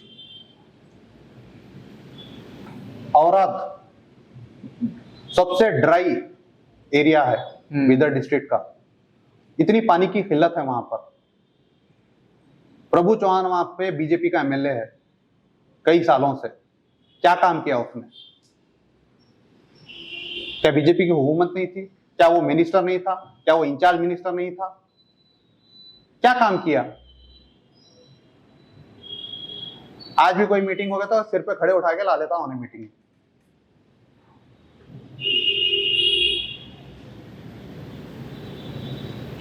तो ना आपके पास कनेक्टिविटी है। बीदर से हैदराबाद कितनी दूर है? 120 किलोमीटर है। One of the booming GDP India का और सबसे रिचेस्ट डिस्ट्रिक्ट रंगारेड्डी बीदर से सिर्फ 120 किलोमीटर दूर है। क्यों यहाँ के हमारे जो लीडर्स हैं बीदर के, ये चीज का लेवरेज उठाने में फेल हुए, नाकामयाब रहे? क्यों वो हैदराबाद से लोगों को अट्रैक्ट करके बीदर क्यों नहीं ला सक रहे? क्यों कंपनीज वो नहीं ला सक रहे? क्यों आईटी कंपनीज वो नहीं ला सक रहे? होसुर बोलकर तमिलनाडु का एक डिस्ट्रिक्ट है, जैसे बीदर है ना, बैंगलोर से कनेक्टेड है वो। आज आप जाके होसुर को देखिए, वहां पर आईटी इंडस्ट्रीज आ गई, इतना इंफ्रास्ट्रक्चर डेवलप हो गया। आज होसुर के लड़कों को बैंगलोर में जाके काम करने की जरूरत नहीं है। आप दिल्ली में जाइए, नोएडा, गुड़गांव, ये सब दिल्ली से कनेक्टेड थे ना आसपास, वो इतने डेवलप हो गए। बैंगलोर से करीब में मैसूर है, मैसूर डेवलप हो गया, तुमकुर डेवलप हो गया। क्या वजह है बीदर और गुलबर्गा डेवलप नहीं हुए आज तक? क्या हमने आपको वोट नहीं दिया? क्या हमने आप लोगों को मिनिस्टर्स नहीं बनाया?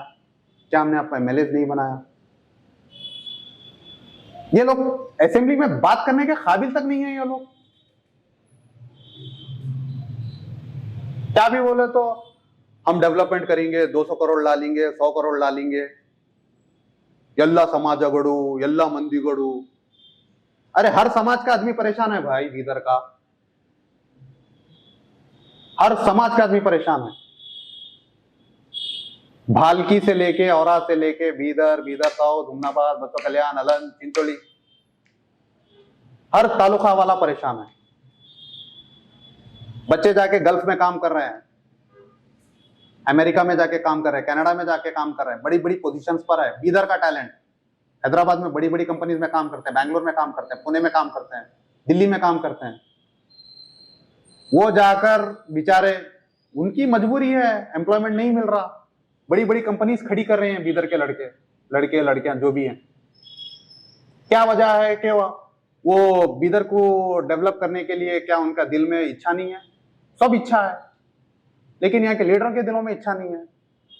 इन लोगों को क्या है मालूम है? हम एमएलए बनना, हम मिनिस्टर बनना, हम पावर में रहना, हमारे भांजे भतीजे ये लोगों को कॉन्ट्रैक्टिंग देते रहना, इनको कामा दिलाते रहना, ये चलते रहना। बीदर का बच्चा जो गरीब है वो जाना हैदराबाद में, बैंगलोर में रैपिडो मारना, जोमेटो मारना, कंपनियों में कामा करना, गल्फ में जाना, हरमार राबना, 14-14 घंटे काम करना। गल्फ में क्या कंडीशन बहुत अच्छी रहती है, कितनी कड़क धूप होती है वहां पर। साइट इंजीनियर्स के तौर पे ये लोग काम करते हैं, अमेरिका में जाके काम करते हैं, यूरोप में जाके काम करते हैं। चलिए ठीक है, कांग्रेस इतनी तादाद में होने के बाद भी काम नहीं कर पा रही है। उनकी ना राज्य में हुकूमत, जिले में हुकूमत, तालुका लेवल पे हुकूमत, Congress BJP both are fail. ठीक है, अगर सेंट्रल में बीजेपी की गवर्नमेंट है, आपने मोदी जी क्या बोले थे, बीदर में जो है बिदरी वर्ष के लिए सेपरेट ये बनाएंगे, जोन बनाएंगे। कहाँ है जोन वो? अच्छा, आप मुझे बस इतना बता दीजिएगा ना कि जब इतनी तादाद में होने के बावजूद भी कांग्रेस नहीं कर पा रही है, तो एमआईएम अगर 1-2 सीट जीत लेगी तो वो क्या कर लेगी? जो आईयूएमएल करने वाली है तमिलनाडु में, वही काम करेंगे हम। 1-2 सीट नहीं, जो पूरा ब्लूप्रिंट है आपके पास, इंप्लीमेंट कर पाएंगे आप? देखो, सब खेल नियत का है, ताकत का है। जिसकी नियत साफ है, जिसके दिल में, देखो भाई, हम बीदर में बचपन से पले बड़े सो है, हमको बीदर का दर्द है। ये लोग सब इधर से उधर से आके बीदर में बसे हुए हैं, ये लोगों को उससे बीदर से कोई मतलब नहीं है। इनको खाली एमएलए बनना है, मिनिस्टर्स बनना है। हम बीदर के मुकामी हैं, हमको मालूम है, हमको दर्द होता। जब मैं हैदराबाद में जब देखता हूँ, बहुत सारे लड़के मेरे को एज अ रैपिडो वर्कर्स मिलते हैं, कोई होटल्स में काम बिदर करने के? वाले, हाँ बहुत हैं। अब यूजुअली मैं फोन के ऊपर दोस्तों से कभी किसी से कन्नड़ा में बात करता रहता हूँ तो कन्नड़ा में मेरे को जवाब देता, उसकी जबान से मैं समझ जाता हूँ कि नहीं बिदर का है या गुलबर्गा का है, क्योंकि बिदर की जो कन्नड़ा है अपार्ट फ्रॉम कर्नाटका से थोड़ी अलग है, उसमें मेरे को समझ में आ जाता है कि बिदर का है। अच्छा चलिए ठीक है। ये जो एजुकेटेड तबका है, जो बेरोजगारी से परेशान है, जो जानता है कि जो ये जिसको वोट दे रहा है वो उसके हुकूक का वो मुताला भी करता है, तो उसके हुकूक उसको मिलते नहीं, ये सारी चीजें हो रही हैं, तो अब ये एजुकेटेड तबका क्या कर सकता है? इसकी क्या जरूरत है मेरा पॉलिटिक्स? साथ दीजिए, कैसे? किसी भी तरीके से साथ दीजिए। मैं हिम्मत कर रहा हूँ, आगे बढ़ रहा हूँ, मेरा साथ दीजिए। सिर्फ आपका? मेरा नहीं है, जो कोई भी अगर कोई दूसरा जो है जो बिदर को डेवलप करना चाहता हकीकी तौर पर, उसका साथ दीजिए। मुझसे होगा तो मैं भी उसका साथ दूंगा। जो भी आगे बढ़ रहा है उसको आगे बढ़ाइए। ये एजुकेटेड तबका अपनी जिंदगी में परेशान है, आपको लगता है कि ये कोई रिफॉर्म ला सकता है, कोई रिवोल्यूशन ला सकता है? जब विजय को 2 साल में सीएम बना सकते हैं तो क्या बिदर वाले एक मिडिल क्लास बच्चे को एमएलए नहीं बना सकते? एक बार बना के देखो भाई, एक बार बस। मेरा गोल क्लियर है, मेरी क्लैरिटी क्लियर है। जब तक आप एमएलए नहीं बनते, जब तक आप असेंबली को नहीं जाते, आपकी कोई सुनने वाला नहीं है, आपको कोई पूछने वाला नहीं है। हक छीन के लेना पड़ता, लड़के लेना पड़ता।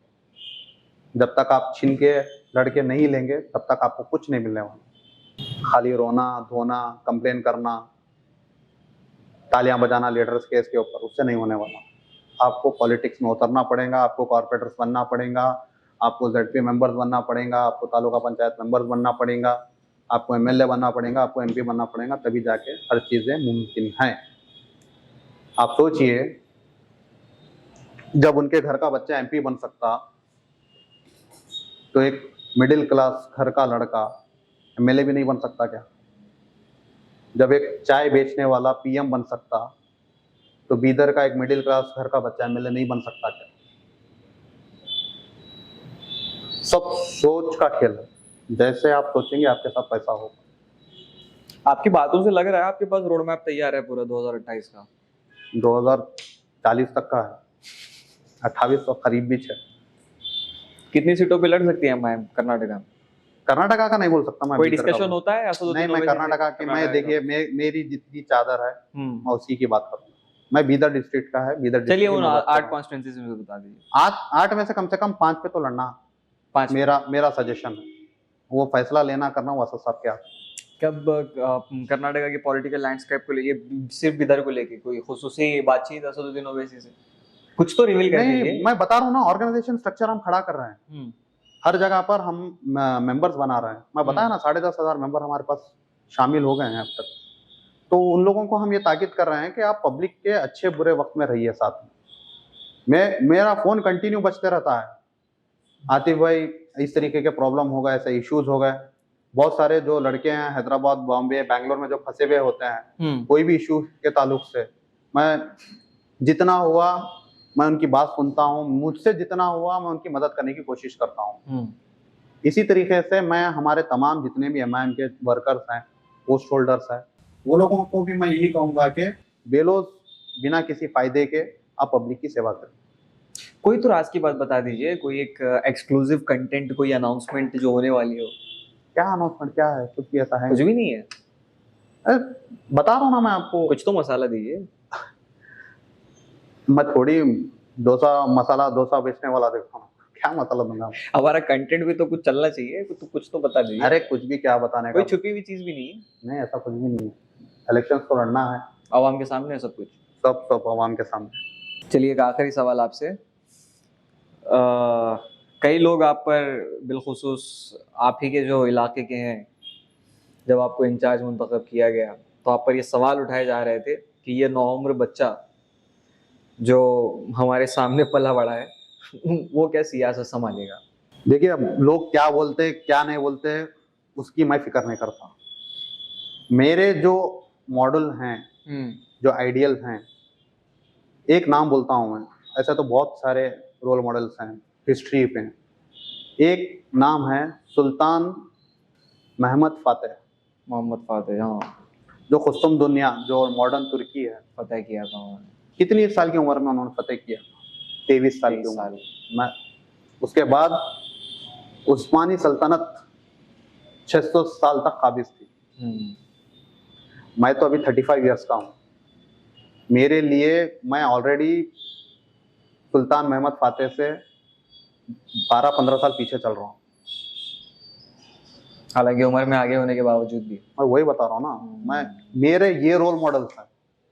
अब जो लोग बोल रहे हैं हमारे सामने का बच्चा है क्या नहीं, अरे भाई मेरी शादी हो गई, 3 बच्चे हैं। अब मैं आपके सामने यंग दिख रहा हूँ तो मेरी गलती नहीं है। आप बुढ़ापे में चले गए तो मैं क्या कर सकता हूँ? थोड़ा सेहतमंद रहिए, एक्सरसाइज करिए तो आप भी जवान रहेंगे। अब आप अपने आप को बूढ़ा समझ रहे तो मैं क्या कर सकता हूँ? राहुल गांधी आज भी 50 साल की उम्र में नौजवान है, युवा नेता है। मैं तो अभी सिर्फ 35 इयर्स का हूँ। अच्छा, बच्चा बोल रहे हैं, आपके सामने 28-29 साल का एमपी बना दिया आपके घर के बच्चे को आपने। मैं तो एक मिडिल क्लास घर का बच्चा हूँ, उतना तो ख्वाब रख सकता हूँ ना मैं। और कोशिश कर रहा हूँ, मेरा माइंड क्लियर है भाई, मेरे को जो चाहिए वो चाहिए। और रास्ता बनाने वाला अल्लाह ताला है, मेरा ईमान ये है। मैं आज यहाँ तक पहुंचा हूं तो ना मेरे पास पैसे थे, ना मेरे पास कोई पॉलिटिकल कनेक्शन था, ना हमारा खानदान में कोई दूर दूर तक पॉलिटिक्स में था, कोई नहीं था। मैं यहाँ तक आया हूँ तो महज अल्लाह ताला की वजह से आया हूँ। और बैरिस्टर असदुद्दीन अवैसी साहब जो मेरे जो मेंटर हैं, मैं उनको सीख कर वो जो रास्ता बताते हैं वही देखकर मैं आगे बढ़ रहा हूँ। तो मेरे वास्ते रास्ता क्लियर है। आने वाले वक्त में अगर बैंगलोर की कुर्सी पर किसी को बैठना है तो बीदर के रास्ते से होते हुए जाना पड़ेगा। वाह, ये मेरे गोल्स हैं। मैं, अब लोग हंसेंगे, मेरे ख्वाब इतने बड़े हैं, अगर मैं बोलूँगा तो शायद वो लोग समझ पाएंगे या नहीं समझ पाएंगे, वो अल्लाह बेहतर जाने। लेकिन मैं इंडिकेशन, तुमको जो मसाला होना बोल रहे थे ना, बैंगलोर का रास्ता बीदर से जाने वाला है, वो भी मनियार तालीम से जाने वाला है। अब इससे ज्यादा मसाला कंटेंट तुमको क्या मिलेगा? चलिए, गली से सदन की बात हो रही है। आखिर में बस ये चाहूंगा कि जो नौजवान जिनके लिए आपके पास पूरा का पूरा ब्लूप्रिंट, एक रोड मैप, एक नक्शा पूरा तैयार है, उन नौजवानों के लिए क्या नसीहत, क्या मशवरा आप करेंगे? नौजवानों के लिए खुसूसन जो है, इंडिया भर के नौजवानों से मैं कहूँगा कि पॉलिटिक्स में आइए, एक्टिव पॉलिटिक्स में आइए। खाली ऐसा नहीं कि मैं पार्ट टाइम पॉलिटिशियन बोले तो नहीं। पॉलिटिक्स 24 आवर्स का काम है और साल के पूरे 365 दिन आपको काम करना पड़ता है। चूल्हा जल जाता है उसमें? देखो, मैं वही बता रहा हूँ ना, हमारा ईमान जो है अल्लाह ताला पे रखना है। चिड़ियाँ जो हैं सुबह अगले दिन का खाली पेट उड़ती है, लेकिन जब घर को वापस आती है, घोंसले को जब वापस आती है, उनका पेट भरा हुआ होता है। तो हमको हमारा पहली जो चीज़ है, हमको हमारा ईमान मजबूत करना ज़रूरी है। और बीदर के लोगों से मैं खुसूसी नौजवानों से कहना चाहूँगा कि बीदर से बाहर निकलो, दुनिया घूमो फिरो, अलग अलग कल्चर्स में जाइए, उनके साथ बैठिए, दुनिया सीखिए। आप लोग हो गए क्या, महदूद हो गए सिर्फ बीदर की हद तक? आप लोग बाहर निकलिए, दुनिया सीखिए, घूमिए फिरिए, नए दोस्त बनाइए, नए कल्चर्स में घुस के देखिए। इससे आपका एक्सपोजर, आपको ज़्यादा एक्सपोजर मिलेगा, आपको नए आइडियाज़ मिलेंगे, एक नई ज़िंदगी की तरफ आपको जो है जाने को मौका मिलेगा। अगर आप सिर्फ बीदर में रहकर कारोबार करेंगे, वो करेंगे, वो अच्छी चीज़ है, लेकिन जितना आप घूमेंगे फिरेंगे उतना आपको जो है एक्सपीरियंस, तजुर्बा बढ़ते जाएगा और आपको अपनी ज़िंदगी और आसान लगेगी। यही मेरी, मेहनत करना बहुत ज़रूरी है। मेहनत के बगैर आपको कोई चीज़ नहीं मिलने वाली है। जितने भी, और क्या बोलते हैं, खाली वक्त मत बैठिए, खाली मत बैठिए, किसी न किसी काम में लगे हुए रहिए। अगर आप खाली बैठेंगे तो शैतान का घर हो जाएगा आपका दिमाग। तो हमेशा जो है काम में रहिए। और जो काम में जो लोग ऑलरेडी हैं, अगर आप कंप्लेंट कर रहे हैं कि काम बहुत ज़्यादा है, स्ट्रेस बहुत ज़्यादा है, तो एक बार पलट के देखिए जो बेरोजगार है, फिर आपकी शिकायत पूरी दूर हो जाएगी। तो लिहाजा अपने माँ बाप की इज्जत करिए, अपनी माँ की दुआओं में रहिए, अपने बाप की दुआओं में रहिए, अपने भाई बहनों का साथ दीजिए, वो आपका साथ देंगे, वो आपको आगे बढ़ाएंगे। अपने दोस्तों का साथ दीजिए, उनका हाथ पकड़ के आगे बढ़ाइए, वो आपको आगे बढ़ाएंगे। अपने मोहल्ले वालों का साथ दीजिए, वो आपको आगे बढ़ाएंगे। अच्छे बुरे लोग हर जगह रहते हैं, हमको जो है जो अच्छा है, और इंसान भी रहने दीजिए, उसके अंदर जो अच्छाई है वो हमको लेना है, जो बुराई है उसको दूर रख देना है। और स्पिरिचुअली कनेक्टेड रहिए। फ़ोनों का ज़माना बहुत ख़राब दौर से हम गुजर रहे हैं, जितना हुआ फ़ोन से दूर रहिए। आप तो आईटी सेल के हेड हैं, तो अरे मैं वही बता रहा हूँ ना, मैं जितना कोशिश करता हूँ फ़ोन से दूर रहने की कोशिश करता हूँ। बेजार हो गए हैं आप फोन से? हाँ बिल्कुल, मैं बता रहा हूँ ना, मेरे को जो है पुराने ओल्ड स्कूल बॉय हूँ मैं। दोस्तों के साथ कहीं चले गए, मछली पकड़ने चले गए, तैरने चले गए, खेतों को चले गए। हमने जो शरारतें की हैं, आजकल तो मैं दूर-दूर तक दिखता भी नहीं। तो इस तरीके से जो है आप लोग फ़ोन की दुनिया से बाहर आइए। आजकल ऐसा हो गया है कि बाजू दोस्त बैठा हुआ है, चाय की दुकान वगैरह में हम लोग बैठते हैं, और मीम शेयर कर रहे हैं इंस्टाग्राम। वहीं बैठ के एक दूसरे को रील्स वगैरह भेज रहे, कर रहे हैं। अरे सामने बैठ के बातचीत तो करो ना भाई। अमेरिका में क्या चल रहा है इनको फिक्र है, इनके घर में क्या चल रहा है इनको नहीं मालूम है, इनके पड़ोस में क्या हो रहा है इनको नहीं मालूम। ऑस्ट्रेलिया में किसी से बात करने के लिए तैयार है, लेकिन बाजू बैठे दोस्त से बात करने के लिए तैयार नहीं। उससे कभी मिले भी नहीं होंगे वो लोग जिंदगी। तो वर्चुअल दुनिया से बाहर आइए, रियल लाइफ में रहिए। तो यही मेरे सजेशंस है कि खाली मत बैठो, काम करते रहो, और बगैर काम के आपको कुछ हासिल होने वाला नहीं है। और सब्र सबसे इम्पोर्टेंट चीज़ है। लोग आपको बेइज्जत करेंगे, आप पे सवाल उठाएंगे, कीचड़ उछालेंगे, सुनना, आगे बढ़ना हमारा काम है बस। और पूरा का पूरा तवक्कल अल्लाह ताला पे। जो भी हुआ अल्लाह ताला की तरफ से हुआ, अच्छा हुआ तो भी अल्हम्दुलिल्लाह, बुरा भी हुआ तो भी अल्हम्दुलिल्लाह, बस। और मौत से डरना बंद करो। और पूरे भारत के मुसलमानों को मैं ये बोलना चाह रहा हूँ, बीजेपी से डरना बंद करो। बीजेपी को हराना आपका मकसद नहीं है, आप अपने आप को जिताने के लिए वोट करें। जिस दिन आप ये चीज़ समझ जाएंगे, ऑटोमेटिकली बीजेपी हार जाएगी। अगर आप खाली हमारे दिमाग में आपको ये जो फिट कर दिया गया है कि बीजेपी को हराना, बीजेपी को हराना है, ये माइंडसेट से आपको बाहर आना है और अपने लीडर्स आपको खड़े करना है, अपनी पॉलिटिकल आवाज़ आपको खड़ी करनी है। जब तक आप ये हासिल नहीं करेंगे, आपके साथ नाइंसाफियाँ जो है नहीं रुकने वाली। चलिए, तो अभी आप सुन रहे थे इंजीनियर शेख आतिफ अशर साहब को।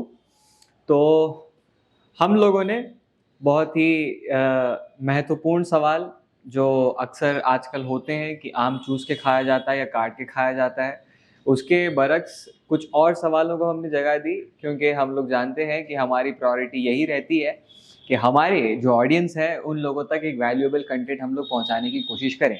तो उम्मीद करता हूं कि हम अपनी कोशिश में काफ़ी हद तक कामयाब हुएंगे, और वो इसका खुलासा, इसका अंदाज़ा हमको महज आप लोगों के कमेंट से होगा। तो अपने कमेंट्स नीचे कमेंट सेक्शन में ज़रूर रखिए। बाकी आतिफ अशर साहब, ये हम लोगों का चैनल है, तो लाइक कीजिए, शेयर कीजिए, सब्सक्राइब कीजिए। टीकास्ट का एक और एपिसोड सक्सेसफुली यहाँ पर कंप्लीट होता है। ये सीजन का एंड नहीं है, और भी कई सारे मज़ेदार एपिसोड्स, कई सारे अमेजिंग मेहमान आने वाले हैं। नया चैप्टर फिर से खुलेगा और नए बात की शुरुआत बहुत ही धमाकेदार होगी। मगर चैनल को जब तक आप सब्सक्राइब नहीं करेंगे तो ये तड़कता भड़कता कंटेंट कहीं आपसे मिस ना हो जाए। ये तुम मतलब प्रैक्टिस करके आते हैं क्या, ऐसा नेचुरली बोलते हैं? ये निकल जाता है। चलिए, मिलते हैं फिर अगले एपिसोड में।